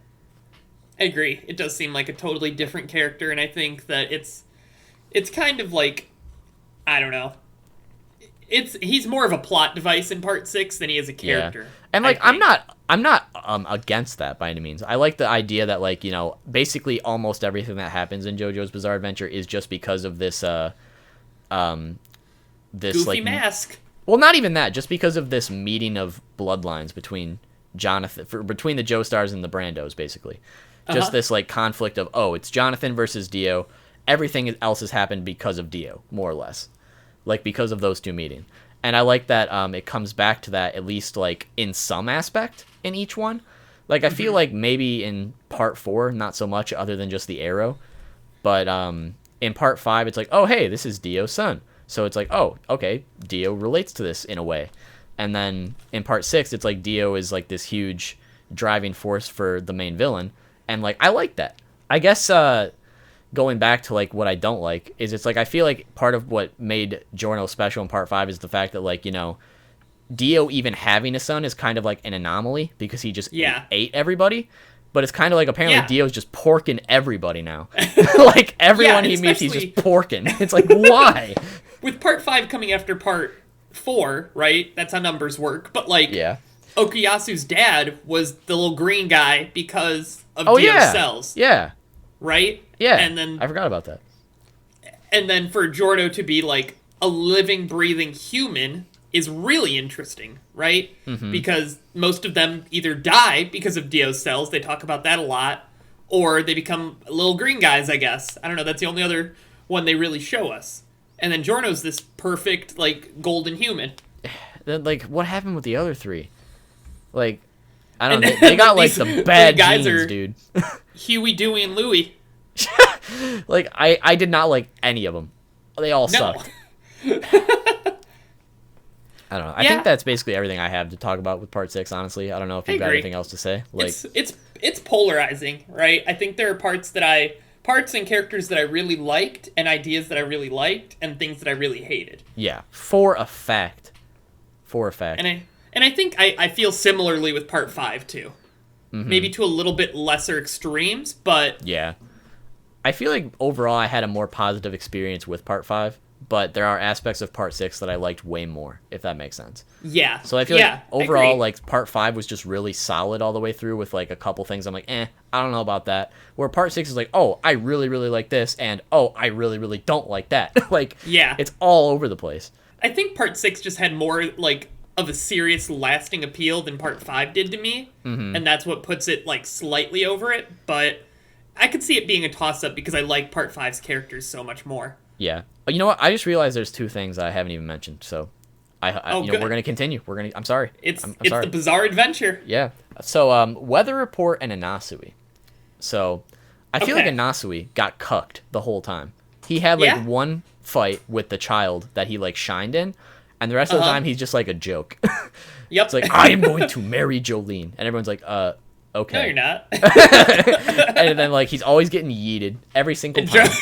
I just remember when he said it at the very end to Jotaro. Jotaro's like, dude, why are you talking to me about this right now? Like, we're literally about to die. Shut up. And then with Weather Report, the thing that baffles me. So I guess there was that huge plot point of, like, he was technically porking his sister. So that was cool. But was that cool? Yeah, that was really cool. Great. But the thing that, like, boggles my mind is it's like, so Whitesnake took his memory.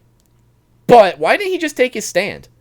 Like, don't you think, with all the stands that he had collected, it would make so much more sense for him to be like, your stand could be useful. I should probably just take that. Well, okay, hold on. Well, it is his brother, so there could be that little, like, well, it's my brother. I don't want to ruin his whole life. I'll just take his memories and then whatever. Well, I mean, I guess if we're to imply, since what happened to Jotaro is he lost his stand and he, like, basically died. I guess that makes sense in terms of why he wouldn't take it at the end of the day. But the other thing is, like, why is Weather Report and Inasui in particular just hanging out in Emporio's, like, room the whole time? Yeah. It's like, oh yeah, these like, the first time boys, I'm like, oh yeah, don't mind them. They don't say anything. Like, they're just both standing there, like, their arms crossed, like, and then, then they both, like, get involved with the plot, and it's like, so, okay, another weird thing that stands out to me is, like, so when they break out of the prison at the end, right? And, like, the cops are like, oh, yeah, all these people are wanted. It's like, bro, how did they even know Inasui and Weather Report were there? Because, like, half the time they're just hanging out in a ghost room all the time. So, like, how do they even know they broke out if they're just never around? Well, I feel like, so the wall girl, right? The one who makes them forget, like, she got in there. So, she is defeated in there, but, like, it goes to show that, like, maybe some of the cops saw pictures of them and looked up in the records, because they have to be recorded in there. I mean, yeah. I mean, I don't really know how Poochie got his brother into prison, necessarily. Like, did he just, like, force him to commit a crime and then he's just locked up forever? Like, maybe Weather Report's just a badass. Or did he just, like, bring him into the prison and was like, hey, you're just gonna live here now? Well, he got Romeo to be a dick, too. Yeah, you're right. Romeo did nothing wrong. I mean, Romeo did nothing wrong. He did, but he kind of redeemed himself at the end. So he did nothing wrong. I mean, I stand by it. All right. I mean, okay, it's whatever. I mean, I'll agree to disagree.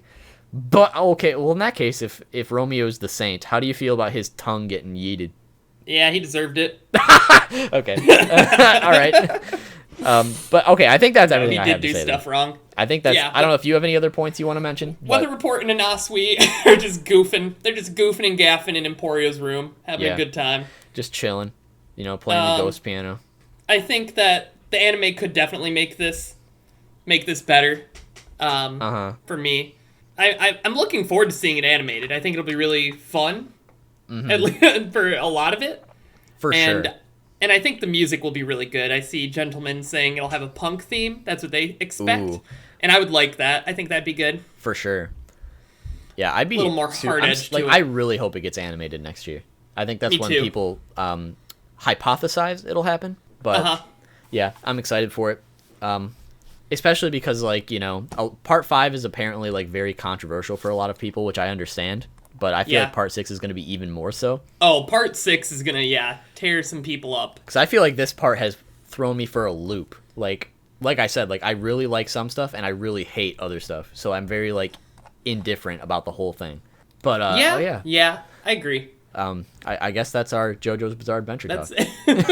It was quite a bizarre adventure, and we'll have part 2 when we read either 7 or 7 and 8. Yeah. Depending on how it goes. But, so, let's we've talked a lot about anime and manga. I think it's time to test your knowledge of it. Test your knowledge. With the new game titled, Quizzical Quotes. Quizzical Quotes? Is that what you said? Quick Quizzical Quotes. Can you say that 3 times fast, please? Yeah. Thanks. So, all right. So how we're going to do it is, I'm going to read quotes for you, and you'll get, I'm just going to make this nice and simple. You get half a point if you get the character, and you get half a point if you get the anime / manga it's from. All right. And I know that you have read or watched all of these. Ooh. Okay. So that means there is no reason you should get any of them incorrect. All right. Well, feel free to play along at home, boys. I'm ready to lose. Okay, so the first one is a piece of cake, okay? The true measure of a shinobi is not how he lives, but how he dies. It's not what they do in life, but what they did before dying that proves their worth. All right, well, I'm going to go ahead and on a limb and say that that's from Naruto. Which one? I'm going to go ahead and say Naruto, Shippuden, or Boruto? I'm going to say part 1. Part 1, okay. And who do you think said it?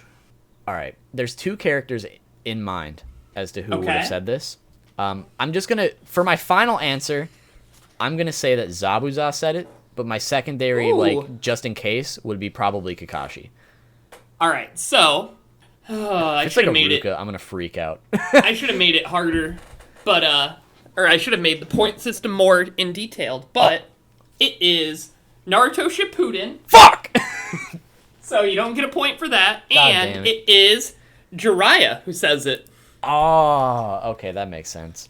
All right. Next one, this one's even easier, I think. In fact, there's only one type of this show. There's not 3. Oh. All right. Okay. Fools who don't respect the past are likely to repeat it. Oh no. That is, fools who don't respect the past are likely to repeat it. Frick. All right, I see a complaint in the chat that I separated Shippuden and normal, so I'll give you half a point. In that case, I'm also going to minimize the chat so I don't have like the ability to look at it just in case somebody does know it. I don't want to cheat, so I minimized it. The problem my brain is having is every time I hear the word fools in relation to anime, I always go to Excalibur, but I know that's not right, so I'm not even going to try to guess that. And I would say I've seen all of these too, so that might help you out. Frick, dude. All right, I have no clue on a character, but I guess I should just guess a series just so I can maybe get a half a point. Oh, you're gonna be so mad. I'm just gonna guess One Piece. I'm gonna guess One Piece. Okay. No character. No character? Are you sure you don't want to give a character?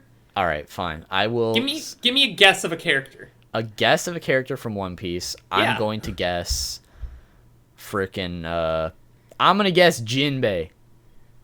All right, so it is One Piece, so you get another half a point. Oh boy, thank God. Okay. And I want you to really think about how foolish you are as someone who isn't respecting the past right now, because it's Nico Robin. Oh, God damn it. And you've got to be pretty mad that one didn't click for you. Now I see it full well, and I will say I'm upset. But the fact that I got the series and I did mention one of the Straw Hats, You did get, yeah. I feel I did better than I could have. All right. Theoretically. So, next one is, to know sorrow is not terrifying. What is terrifying is to know you can't go back to the happiness you could have. Okay? So I'll read that again. Right. I think I know this one, actually. Oh, okay. Never mind. I won't read it again. I'm going to take a guess. I'm going to guess Guts from Berserk. Ooh, it is from Bleach, and it is Matsumoto Rangiku. Damn it! That says this. I don't know, for some reason, like, my brain just flashed to when Guts is, like, talking to the little girl during the, like, flying. Yeah, he's being, like, edgy and stuff. Yeah, I don't know. I feel like that was... that's just what my brain went to, so... Frick. All right, this is another... We go kind of back to a couple easy ones here, okay? Okay. So, this one's a very short quote. I'm not weird, I'm just different, is the quote. I'm not weird, I am just different. I said we're going back to a couple easy ones. I'm gonna go with Deku from My Hero Academia.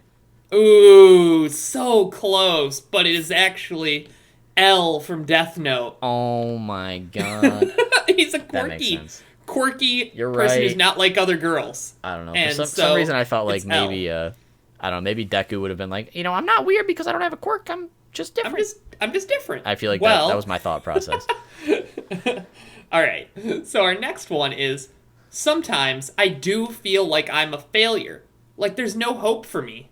But even so, I'm not going to give up ever. Okay, so I'm going to just double down on my answer from last time and say Deku from My Hero Academia again. It is Deku from My Hero Academia. Yes. So you get a full point for that one. Woo! Okay, so that's like... That's two full points, right? You've doubled your points right there. Yep. Cool. Uh-huh. All right, we have 3 left. So yeah. Can't believe I actually got that. This one's kind of hard. So it's I hate a lot of things, and I don't particularly like anything. What I have is not a dream, because I will make it a reality.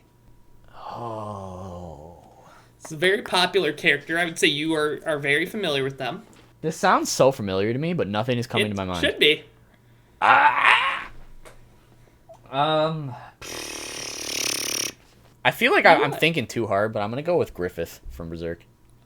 Ooh, okay, so I would have accepted Linkin Park, but it was Uchiha Sasuke from Naruto. Oh! And he's talking about his clan and Itachi, and he's being real edgy. Damn it. Your Honestly, favorite character. I didn't think you would double down on series, so that was my fault. I was thinking too hard. We're gonna this next one's gonna sound very familiar too. Okay. That's not even giving anything away of series or not. Mm-hmm. But the minute you think of giving up, think of the reason why you held on so long. The minute you think of giving up, think of the reason why you held on so long.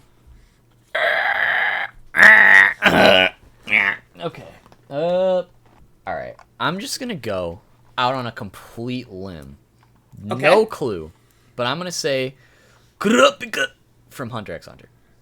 Ooh, close, but not really. It's Natsu Dragneel from Fairy Tail. Alright, and this last one should be a piece of cake for you, okay? Alright. This might even be your favorite anime. Oh, okay. Yeah, so I'll even give you a free hint there, okay? Okay. So, I'll accept 2 guesses. The second one, I'll cut half the points of. So I'm going to start it without the name, okay? Alright. So it's wow blank, that would be the name. Those were some nuggets of wisdom. So this first guess is for full points. Wow blank, those were some nuggets of wisdom. I'm going to guess that Frankie said it. Oh, you think Frankie said it, huh? I don't think. I'm just saying words. Okay. Well, you're wrong. Now I'll read the full quote with the name, okay? Okay. Wow, Mr. B, those were some nuggets of wisdom. Mr. B? Mr. B. The frick? That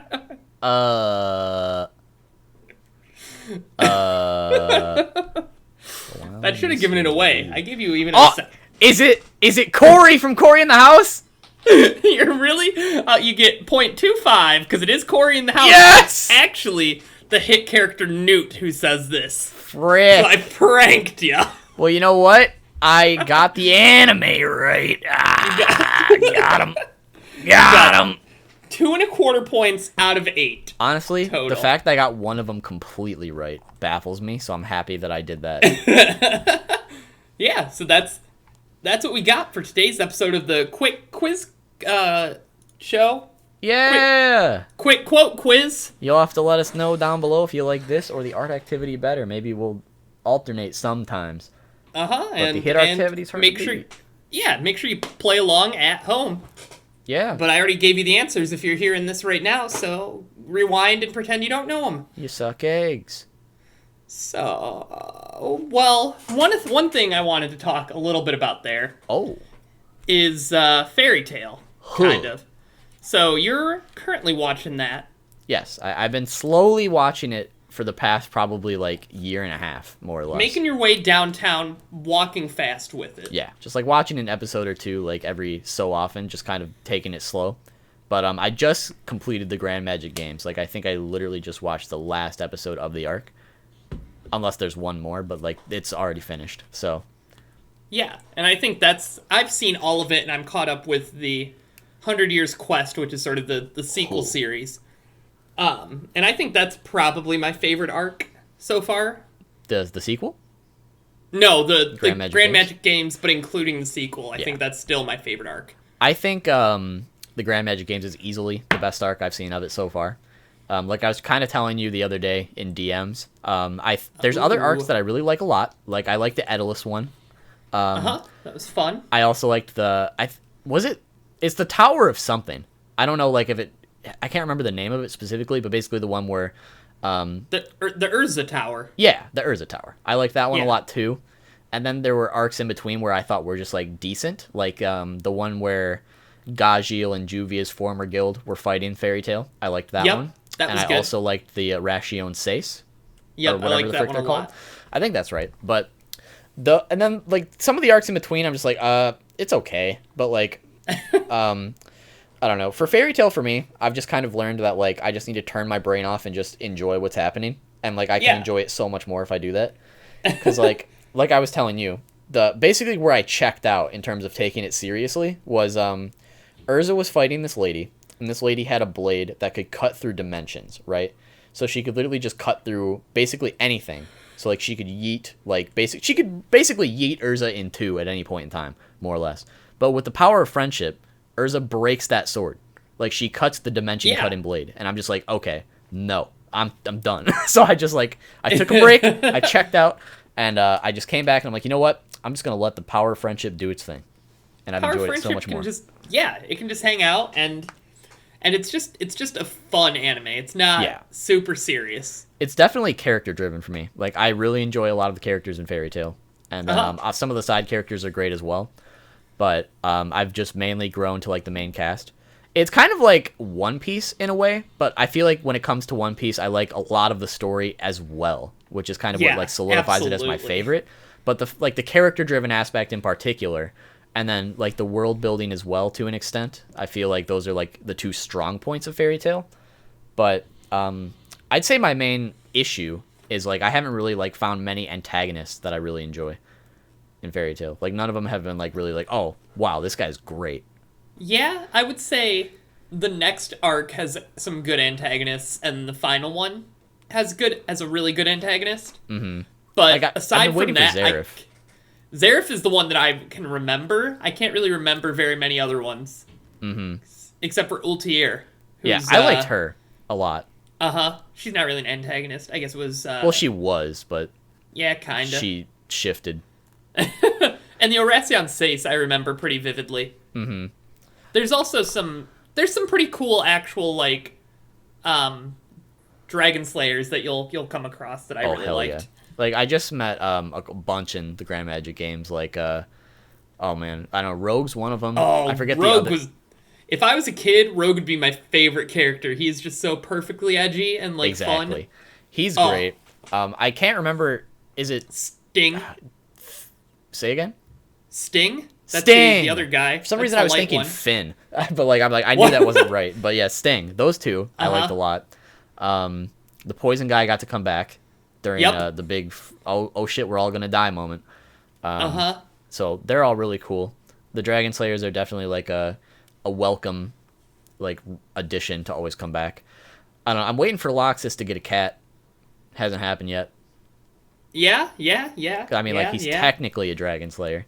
Yeah, you might in a way. be waiting. You might be waiting a while for that. Dang it! I've been waiting very hard for that. And I think they do. I like Gray and Natsu's dynamic a lot. Yeah, I'd say totally, I like Gray a lot. I like Gray a lot. I like Gray probably more than Natsu, except for the last arc. He has a lot of redemption for me. That's good. Natsu's still great though. Yeah, and Gray isn't an edgelord. He's not like a Sasuke clone, which I really like. Fact. They even like kind of toy with him betraying the guild in one arc, but it doesn't really happen. Dang it. I think you've seen that. Probably. I hope. I imagine I have. It was like a 3 to 4 episode thing. It wasn't very notable. I probably have, but it's I don't know. It's not ringing like a bell at the moment. But I mean, we'll see what happens. But yeah. And I think what I brought this up for was we're also caught up on Black Clover, which is another magic manga / anime. Mm-hmm. And I think I like the magic of Fairy Tail more than of Black Clover. I don't, is the thing. I'm on the other side. But I feel like with Fairy Tail in particular, like, basically, I feel like the magic is way too diverse, if that makes sense. I don't know. The best way I can put it is that, like, obviously, you know, basically everyone in both manga, anime, get they get one type, more or less. But I feel like in Black Clover, like, the evolution system of their magic makes more sense. I feel like in Fairy Tail, they just, like, you know, it's kind of like a Dragon Ball Z type thing where they just, like, keep increasing their attack's power for no reason, seemingly. Whereas in Black Clover, they're like, oh, hey, we get these books, right? We have a certain amount of mana, kind of like chakra, more or less. Yeah. And they're like, you know, to learn new spells, we have to, like, evolve as people. I think that's a really cool aspect about it. Like, obviously, in the later arcs of Black Clover, it hasn't been, like, as prevalent. But no. I still think the idea that, like, you know, you evolve as a person and you get, like, new power-ups because of it, I feel like that's a super... it's a super unique take, more or less. Because usually it's just like, oh, I need to train really hard, or power of friendship. I'm strong. Friendship. I learned this. I'll for sure concede that power of friendship is how you get strong in Fairy Tail. Like, Fact. That's how you get stronger. But I think that the diversity of magics in Fairy Tail is more interesting to me than what we get in Black Clover. I think the explanation for it makes more sense comparatively. Because, like, there's no, like, set, like, oh, you can have this and you can't have that in Fairy Tail. Whereas in Black Clover, it's more like, oh, hey, everyone gets one type, but all types are, like, diversified from, like, the 4 main elements or whatever. But, like, some people have all these whack-ass powers in Black Clover, and it's like, how do you derive that from earth, water, fire, and earth, bro? That makes no sense. Yeah, but I think, like, it's more interesting to me, because you have your fire, you have your ice, you have, like, a weapons expert, you have wind, like, you have the elements, but you also have really interesting ones, like poison, like being able to break shit, like Guild Arts does. Makarov's power is interesting. Sting and Rogue's interesting. Kana has the cards. Lucy has the keys, right? And then all the villains have similar, like, diversified powers. So it's not all, like, I can shoot or make a weapon. Like, there's other unique things that happen. Oh, yeah, for sure. I'll give you that. I mean, I guess the one thing that kind of, like, bothers me about both to an extent, or I guess just shonen as a whole, is, like, there's only so many powers you can come up with, and I feel like all of them have been done in some way at this point. I feel like that's one interesting thing about JoJo's, for instance, is that, like, I feel like all the powers are really unique compared to, like, other shonen in general. I totally agree. Because, like, even in One Piece, it's like, you know, a lot of those powers are also super unique, which I like. But at the end of the day, it's kind of like you get one, and, like, that's the whole point of it. So, like, if you take it to magic in particular, a lot of it is element-based. Like, obviously, there's a bunch of, you know, outline examples. Like, there are some that are cool, like the compass magic, for instance. I don't know if you remember that one, but I felt that was interesting. It's different. But overall, like, there's only so much you can do in terms of, like, oh, this, I need to give this person a new power. What'll it be? Let me check the list of every power that's ever been a thing. I feel like both of them suffer from that to an extent. Yeah, and I think that as you get further along in Fairy Tail and into the sequel series specifically, you see a lot of the development, and a lot of characters that didn't shine previously can shine more. Uh-huh. And, like, also, like, think about, so Loxus's cronies, right? They all have unique magics, too. They've got, like, the word one's not completely unique. Like, that's been places, but, like, the drums and stuff. Uh-huh. And then the girl being weird. I don't remember her power, so I can't really vouch for her. Well, like, but I'm not the other saying two that are they're interesting. I'm not saying that they're not unique, because, like, every series probably has, like, a couple powers that you could say, like, oh, that is a unique take. Like, I'd say almost any series that does anything with, like, some sort of, like, mystical power usually has that to some extent. Like, there's always one or two that you'd be like, oh, that's super cool. And Fairy Tail definitely has plenty of those. I'd say, like, the one thing that kind of bugs me about both of them as well is the fact that, like, you only see, like, so many people that have, like, the same type of magic power as, like, the other characters. So, like, for instance, in Fairy Tail, like, Natsu's basically the only one that uses fire ever. Like, in the Grand Magic Games, there was that other dragon that could use fire, and, like, they teamed up. But in general, it's usually like, oh, well, I don't want people to have the same power. But it's like, well, if magic is so diverse, you'd think that you'd meet other people with the same powers, right? So, like, I guess in My Hero Academia, the one thing I like is that, like, we have other characters that can use fire. Like, for instance, they mentioned that Deku's dad, uses fire. So, like, it makes sense that, you know, some people just have the same quirks. But, like, they don't obviously come up all the time. But the fact that, you know, like, oh, they exist, whereas you don't really see that as much in Black Clover or Fairy Tail. Yeah, I can see that. I can remember off the top of my head, though, in Fairy Tail, that there are different people with similar elements. Mm-hmm.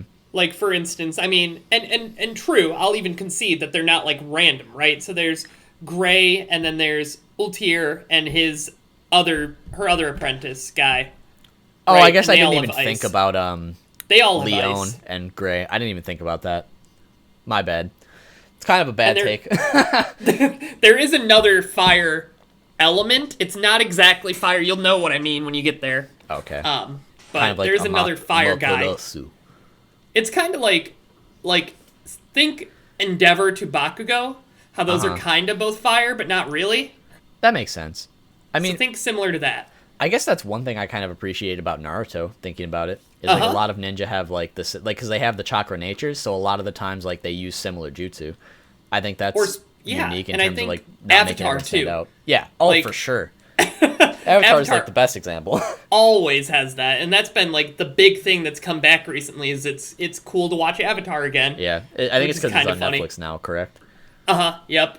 Because that was a big thing when I was in, like, I think middle school, when we were in middle school or something. That was super popular and just coming out. I've definitely seen, like, basically all of Avatar, probably minus a couple episodes, but because I watched it, like, on television, you know, it was never, like, in order, so I kind of had to be like, oh, if there's going to be a new episode, I have to, like, either sit down and watch it or catch a rerun, so, like, some things would just never, like, be... Yeah.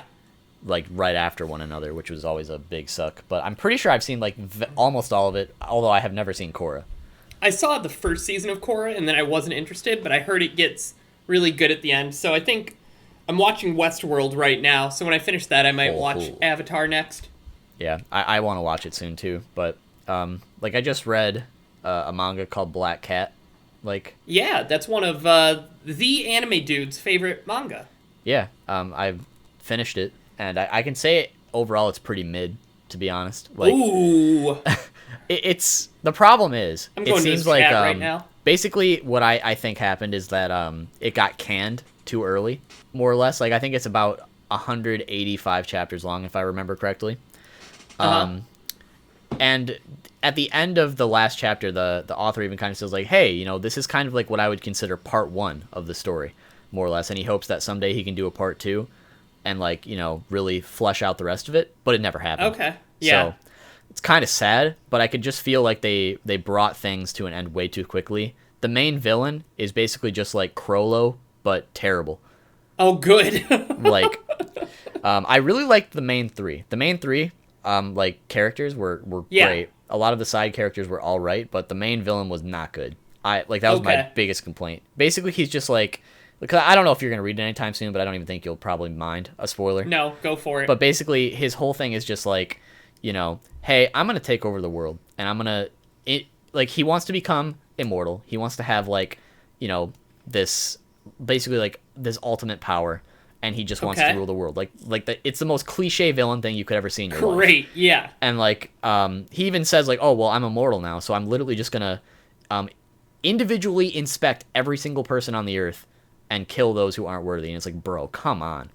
Like this is and like the whole time like he's listed as this huge threat, and it's like, sure, he's threatening, but come on, dude. You're telling me no one is going to be able to take this man down before he can like literally rule the world? Like, who even wants to rule the world? Like, no one has the power to do that. I don't care how strong you are. It was the biggest like ass pull, and like the entire like motivations behind like the main character to fight him, I feel like were kind of stale. His entire motivation to like hate/love the main character, kind of stale. That whole aspect was not like that great for me, but the main three characters were cool. Some of the story aspects were cool. I feel there was just too much going on, and it was all cut short. 5.5 out of 10. 5.5/6 out of 10. Yeah. Yep. Are you sticking with 5.5? I like, it's kind of I'd say it's more of a 5.5 for me, honestly. I gave it some more thought, but that's where I would probably land. It's a decent read. Like, I enjoyed it for sure, but it wasn't that great overall. Okay. That's all I have to say about it. Sorry, I just kind of went off on a tangent, but no, that's fine. And I think last night. And I think similarly to that, like hearing you talk about what makes an anime or manga a 5.5, I feel like that bumps kind of my appreciation for part 5 of JoJo, because I wouldn't rate it that low. And maybe my appreciation for JoJo as a whole. Because even a part I really didn't care for, I don't have enough complaints like that to justify ranking it so lowly on a scale of 10. Oh, for sure. Like, I think what mainly makes it like a 5 for me is the fact that like the whole time I wasn't really bored, right? Like, at no point was like, damn, why am I reading this? Like, this is hard to get through. Like, the main character was super interesting. His partner was really cool. And then they had like this lolly with him the whole time who could like shapeshift. But like, she was actually like my favorite character, believe it or not. Of course. And like, but like it was so tropey though at the same time. Like, the partner of the main character, Sven, he had like an eye, classic eye technique where he could see into the future that was transplanted from his friend. Oh, yeah. But they never really explain like how other people get this eye. It's just kind of like, oh yeah, my partner had it, and then he died, and now I have it, and I can see into the future for a couple seconds. And it's like, okay. But the main character, like, I don't know. It's basically, the best way to explain it, like, just the overall plot, is that the main character used to be a top-tier assassin, and he quit, and now he's a bounty hunter that, like, doesn't kill people, but, cashes in on rewards. Okay. And, his main enemy guy is like, hey, you can't be free. You have to be a ruthless killer. You suck eggs. And he's like, no, you killed my friend. You suck eggs. And then they just do stuff the whole time. Okay. I don't know. Yeah. It reminds me, it sounds similar to like Shaman King. Yeah, I haven't actually seen or read Shaman King, so I can't like say. But you're probably right to an extent. I would say Shaman King to me is similar to Avatar to you, where I watched it as a kid. But it was also a 4Kids dub, so like I have to take that into consideration. Yeah.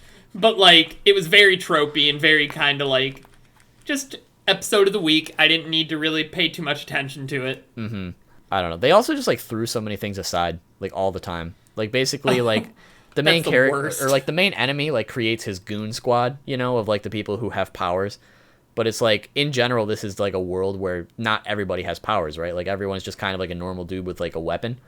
But then these guys are like, oh yeah, we have this martial arts water that gave us mystical powers. And it's like, okay, so he's going to use this to take over the world. But then he's like, oh wait, never mind. Those mystical powers aren't cool enough. Now I need immortality through nanotechnology. Oh, good, and it's like, okay. Okay, so then he kind of like uses both. And it's like, well, why would you discard the one if you still use it, dude? Like... I don't know. Like... It was all over the place. Like, I feel like they were introducing too much in, like, a normal world, more or less. Like, sure, people can be overpowered with weapons and shit. I totally understand that.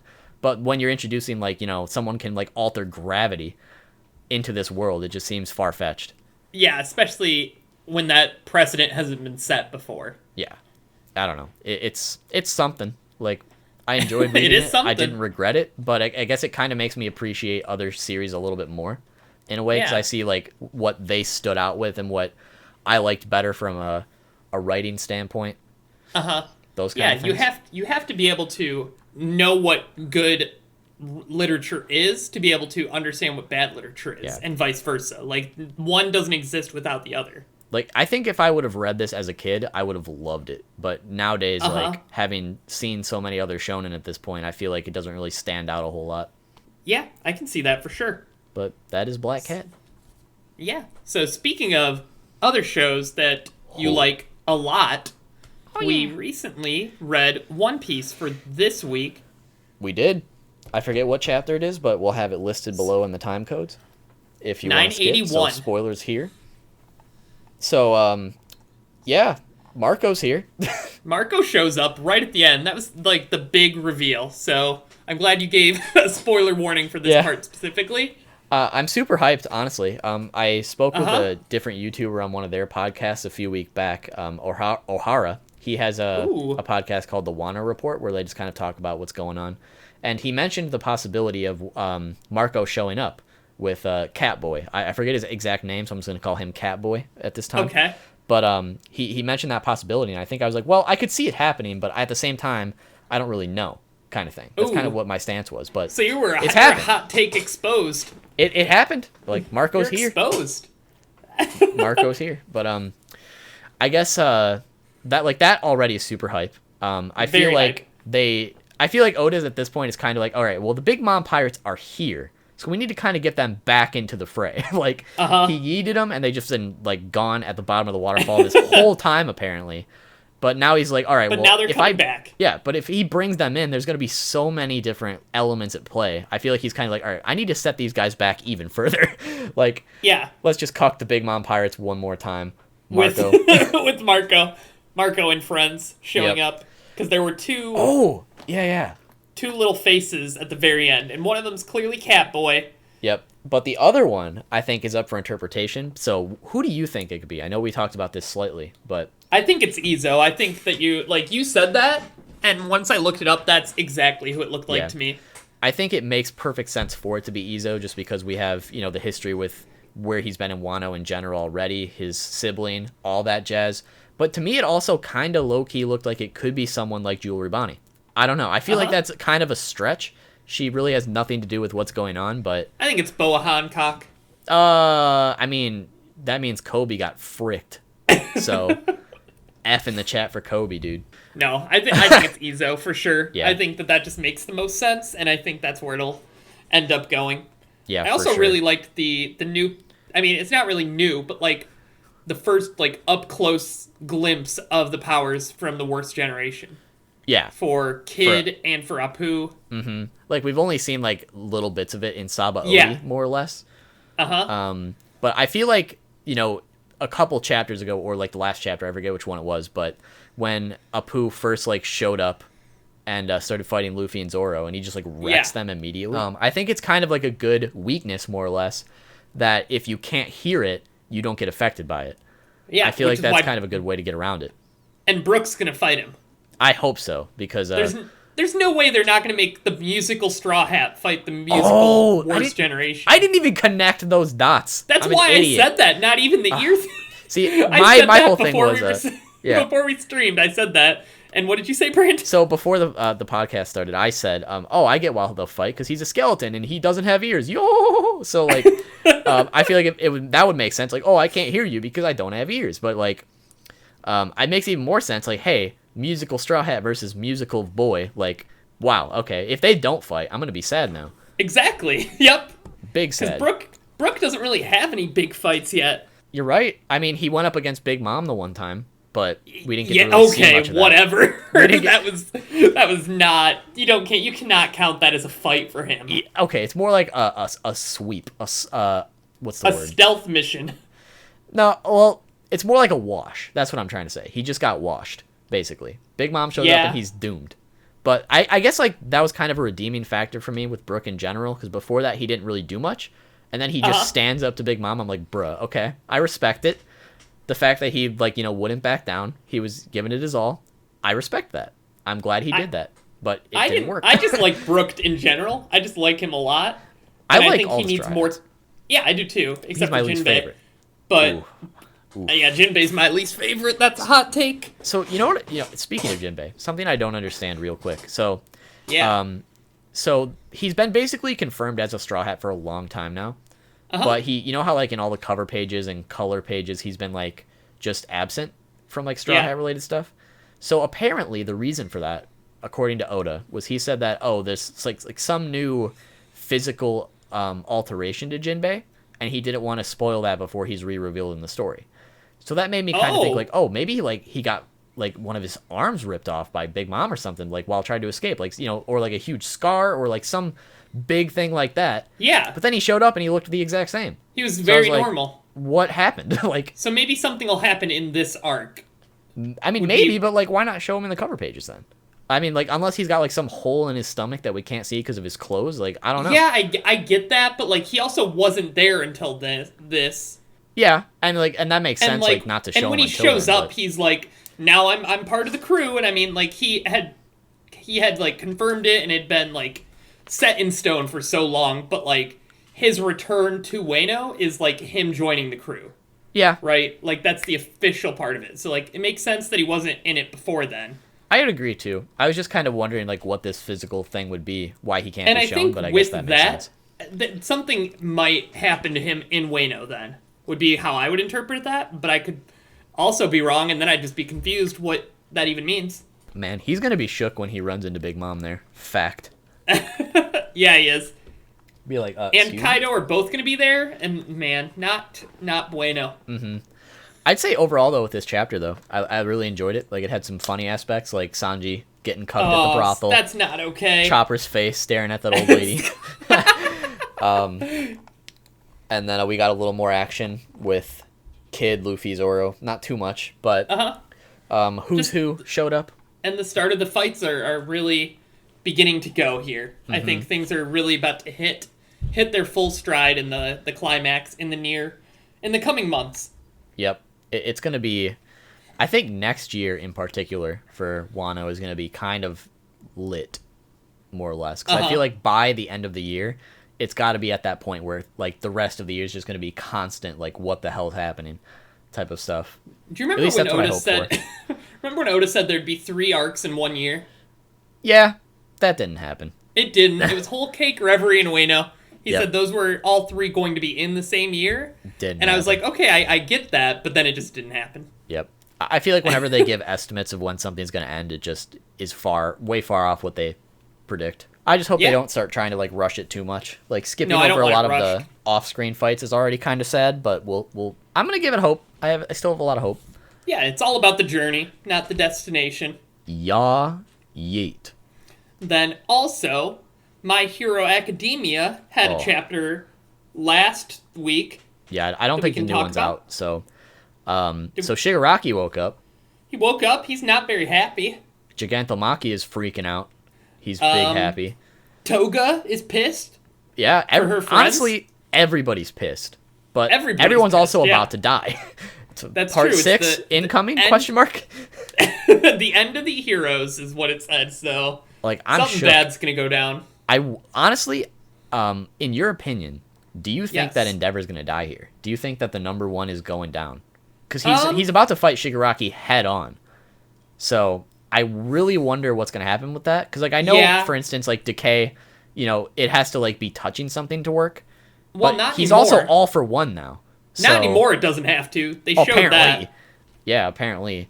But we don't know the extent of that. So, well, like, because Endeavor can fly, so he could, like, get away. Yeah. I think Endeavor's dying in this arc. Or maybe not dying, but maybe another... critical injury.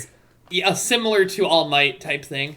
Yeah, I honestly, I feel like it would be very impactful for him to die right now. Like a sacrifice to save Todoroki and the young heroes. Mm-hmm. But he's grown on me a lot, so I don't really want him to die. No, I don't want him to die.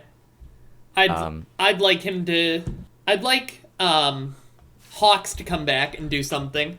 Well, I think that since Dabi Tokoyami got him out of there, I think Hawks will come back at some point as long as his wings can be healed, more or less. Uh-huh. Yeah, Dabi's just kind of doing his thing. Yeah, Dobby, Toga, and who else did they show that was mad? I forget for his villains? name, but it was the guy with the hat and the mask. Oh Mr. yeah, Compress? Is that his name? Are you? I remember I don't know if he's pissed, but they talked to him at least. Okay. I know Dobby like talked to him and he was like, "Hey, I think Twice is dead," and he's like, "Yeah." that was the extent of their conversation basically. But okay. Everyone else is running away. A lot of heroes dead already. Deku's running towards it. I thought he was running away from it. Did I miss that? I don't know. I thought he had like a bus full of children or something. Deku? Yeah. I thought he had like a bus full of children, like with his what's it called? His like new power with the black ropes or whatever. Yeah, he did. I thought he was running away from like the big massive. I thought it was session. him going towards it and like just getting them out of the way, anyways.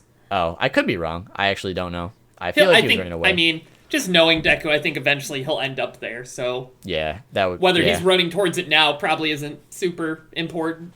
Mm-hmm.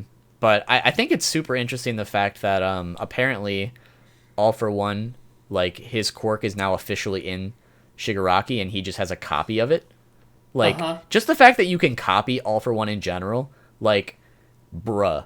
Like imagine if they mass produced that, like kind of like those quirk removal bullets, bro.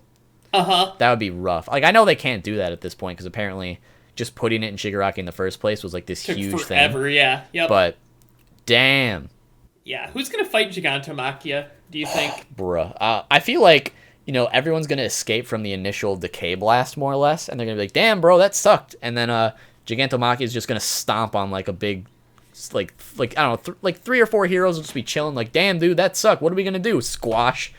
And it's like, excuse me? So I feel like he's probably gonna show up on like a big group of heroes who escaped.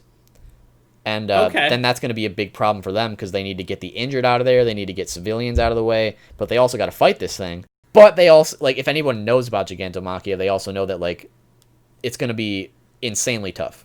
Like, they basically can't win, in a way. Yeah. Yep.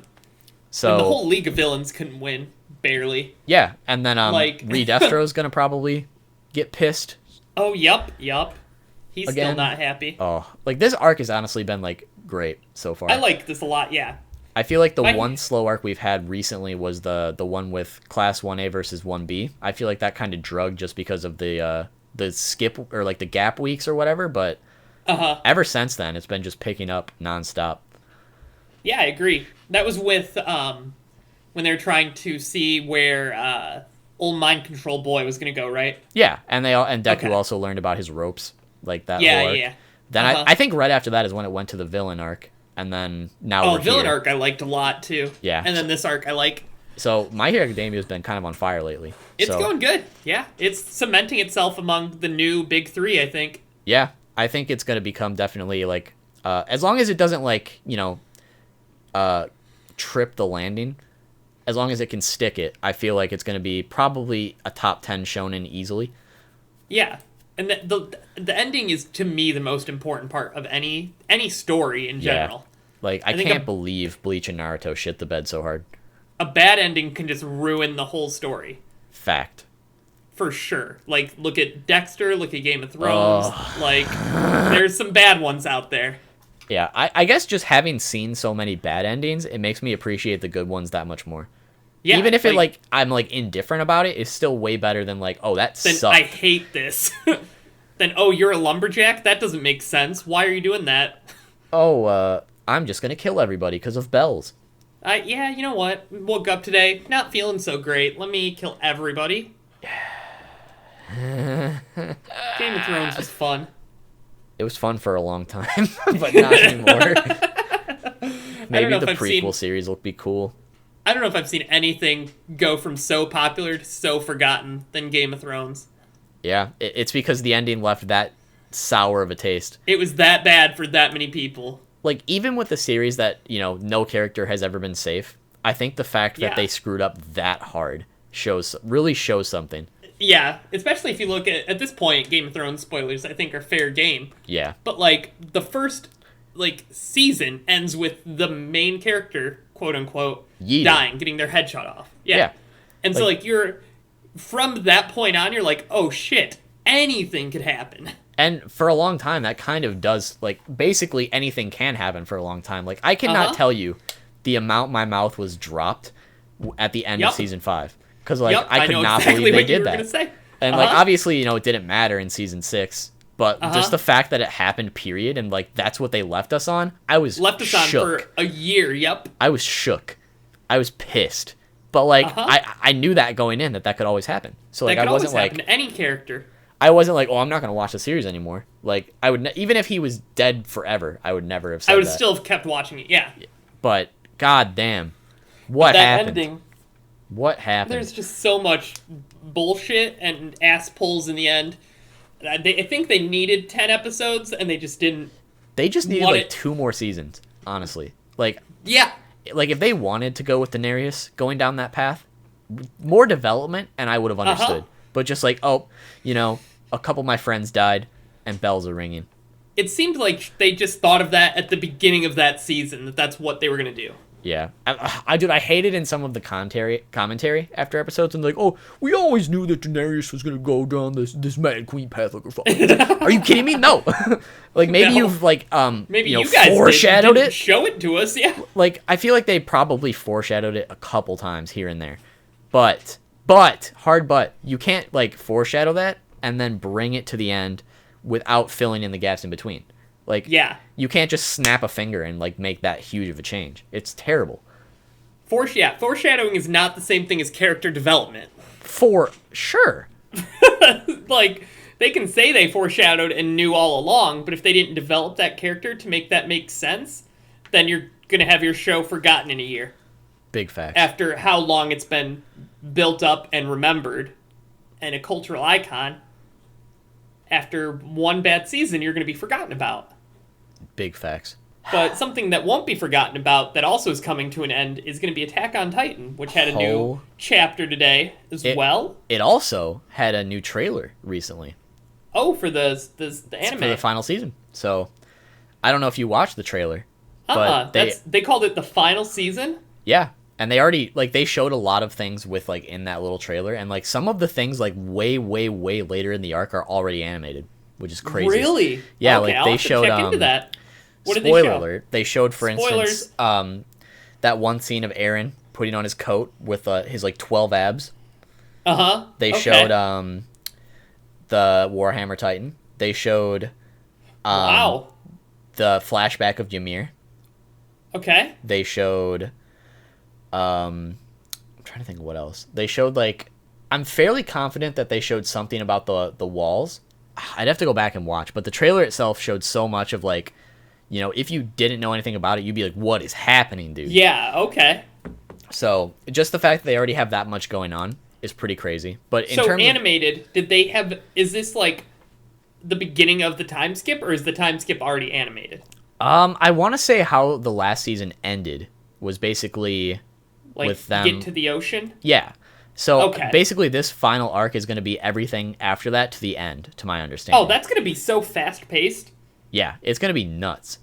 Like, I imagine it's going to be a long season if they're going to just complete the whole series, but obviously they must have some sort of indication that the manga is going to be ending by the time they would be getting to those episodes. So, and especially, like, you said it's going to be potentially bi-monthly releases now. Yeah, for the mangas.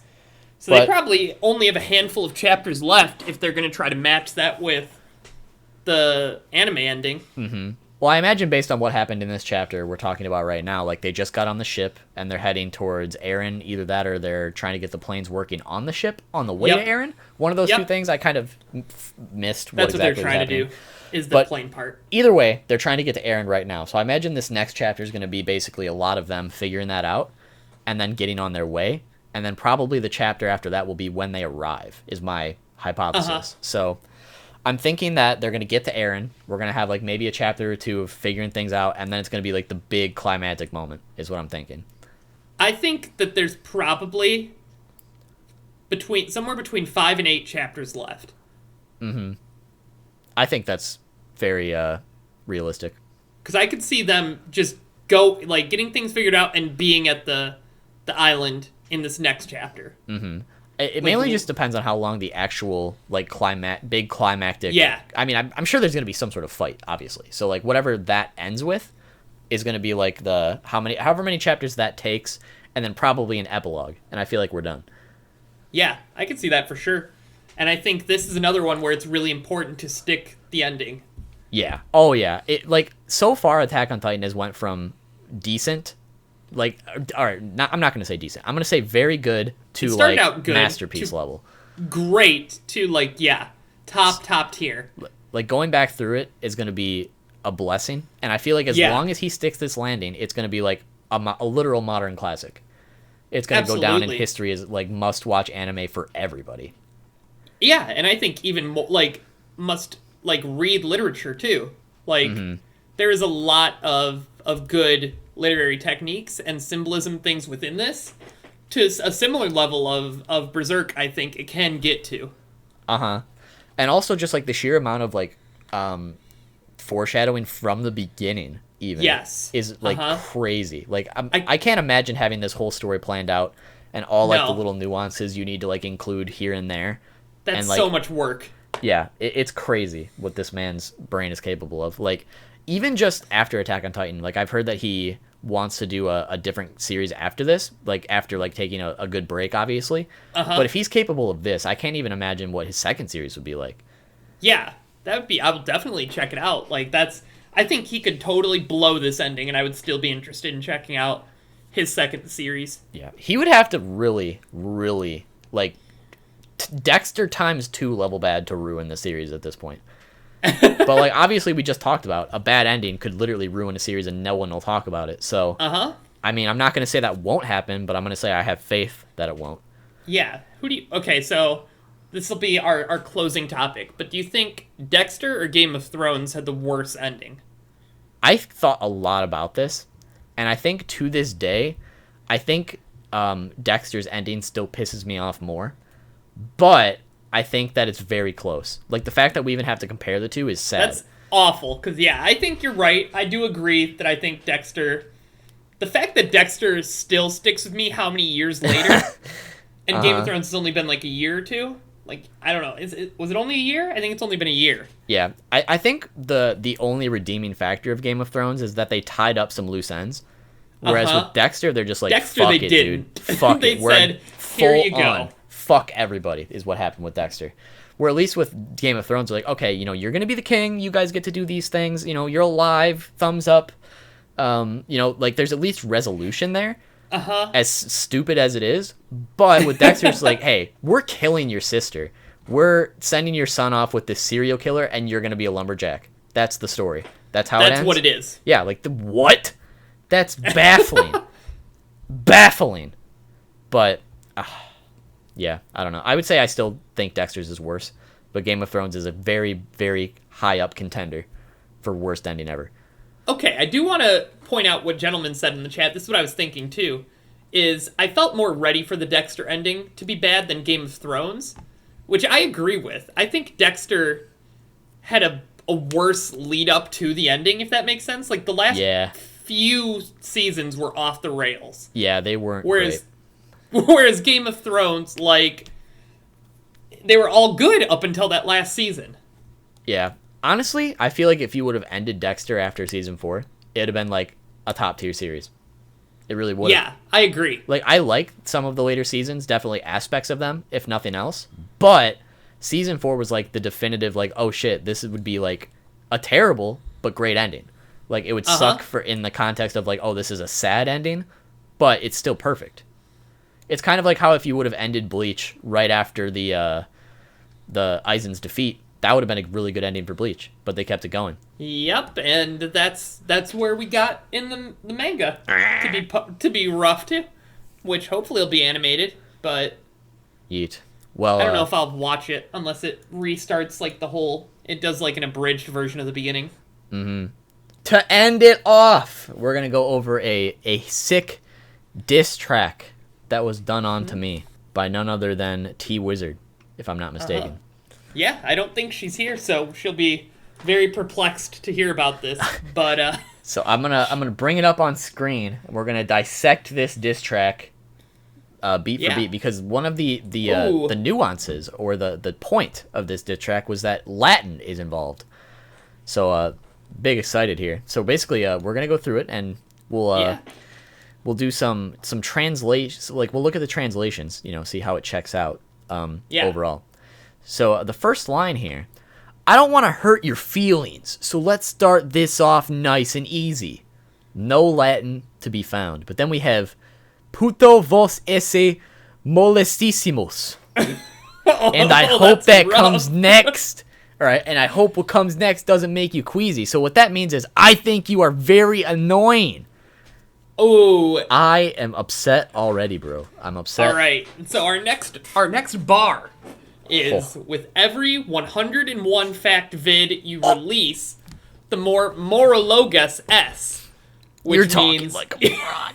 You're talking like a moron in those videos. If you're not sure what that means, why don't you take a guess? Let's hear your guess, Brandon. I'm gonna guess that I'm talking like a really cool guy. That could be what it is. If only we didn't have a key. Dang it! And you got our next bar. Now, if you started to deny being a Sakura fan, I would call absolute bovistrukus. Which is bullshit, bro. You love Sakura. No, I don't. This is slander. Not what this says. Slander. Seriously, what kind of show are you, Phileas Canis running? A circus? Son of a bitch. Are you son of a bitch running a circus? Bruh, I can't. All right, you're gonna have to take over. All right. Ooh, you're getting frustrated. Futue or future? Teipsi, if your feelings are hurt by this point, flocky non faccio, so be it. All right. So that is get fucked. Fricked. No, it's fuck you. Just kidding. Prank ya. You. And flocky non faccio is I don't give a damn. Once you start some beef, just know, stirkus acidit, which is shit happens. God damn it, bro. I started beef in Jackbox Fire. Games over on American_Sushi at Twitch.tv. But, good plug. That was in the, if you're listening to this on Spotify, that was in the diss track. It was kind of weird, but. Yeah. So, we also have some bonus lines here. So that was the full diss track we just listened to. Very hurtful. I'm very already sad, but here are bonus lines. So we have, with all this said and done, I hope you edifigem, which is, where is that? Oh. Eat shit. Eat I hope you eat shit. God. Bro, I'm going to throw hands with T-Wizard next time I see him in this chat. Bro, they better hope they never carpe diem, which means fricked off. No, it doesn't. But that's true. Direct translation. You're just an irrimator who likes to win by a scam, which means bastard. 10 out of 10 webtoon. All right, you know what? Can you please say these last ones first? All right, we gotta go. We gotta end off with our last two bars, okay? My last words to you are future. Get fucked and just stay a lad. If anyone says to you, Quailum Blunum, don't get mad. That's what a doofus. If anyone says what a doofus to you, don't get mad, Brandon. I'm fucking angry, bro. If someone said what a doofus to me, I would throw anything in my near vicinity at them. Be it now, what about Lupa? Lupa? So, they call you Lupa. So that's they insults that they find funny but are not used in this particular diss track. We have Lupa, which is gutter slut. Gutter slut. What? Excuse me. I added the gutter part because it felt more insulting. Yeah, Leno is pimp, like Jay Leno. Dang. His real name's Jay Pimp. Jay. So. And then we have Te futuro e calabum tum. Screw you and the horse you rode in on. And the famous quote from Bart Simpson, Vescere brachis mes, eat my shorts. Well, I'm glad that we not only got a great Latin lesson, but now I have absolute, what's the word? Fuck, I don't know the word. You have firepower. Yeah. Oh, I was going to say motivation. Now I have motivation to destroy T-Wizard's life. Yeah. Now I have you can write a Latin. I'm going to become an anime villain. Diss track coming back. I mean, I'm probably just gonna make up words and. It has to happen. All right, you know what? This is my only rebuttal. Okay, I could become an anime villain and use every ounce of my power to end this person, But instead, what I'm going to do is I'm just going to say one simple phrase to T-Wizard directly. No. Okay? Oh, no. You suck eggs. Oh! Oh! What are you going to do? What are you going to do? That is all we have today for the American Sushi Podcast. Yep, you can find us over on twitch.tv/American_Sushi, #_gang, if you want to catch these live. Otherwise, we have the YouTube channel American Sushi, where you can catch these podcasts offline. And we're also now on Spotify. You can search American Sushi. Otherwise, there will be links in the description if you want to go check any of that out. And don't forget to follow us on Twitter @Sushi Podcast to keep up with all the latest podcast news and other fun things going on. All right. And yeah, that's what I was going to say. But I do have a great question to end off with today. So, are you ready? I'm not just ready. I'm ready, Freddy. Eddie Fake'em. So, this is for everyone in the Twitch chat and comments. Leave us your best answer. Which anime angel character is the coolest, and why do you think so?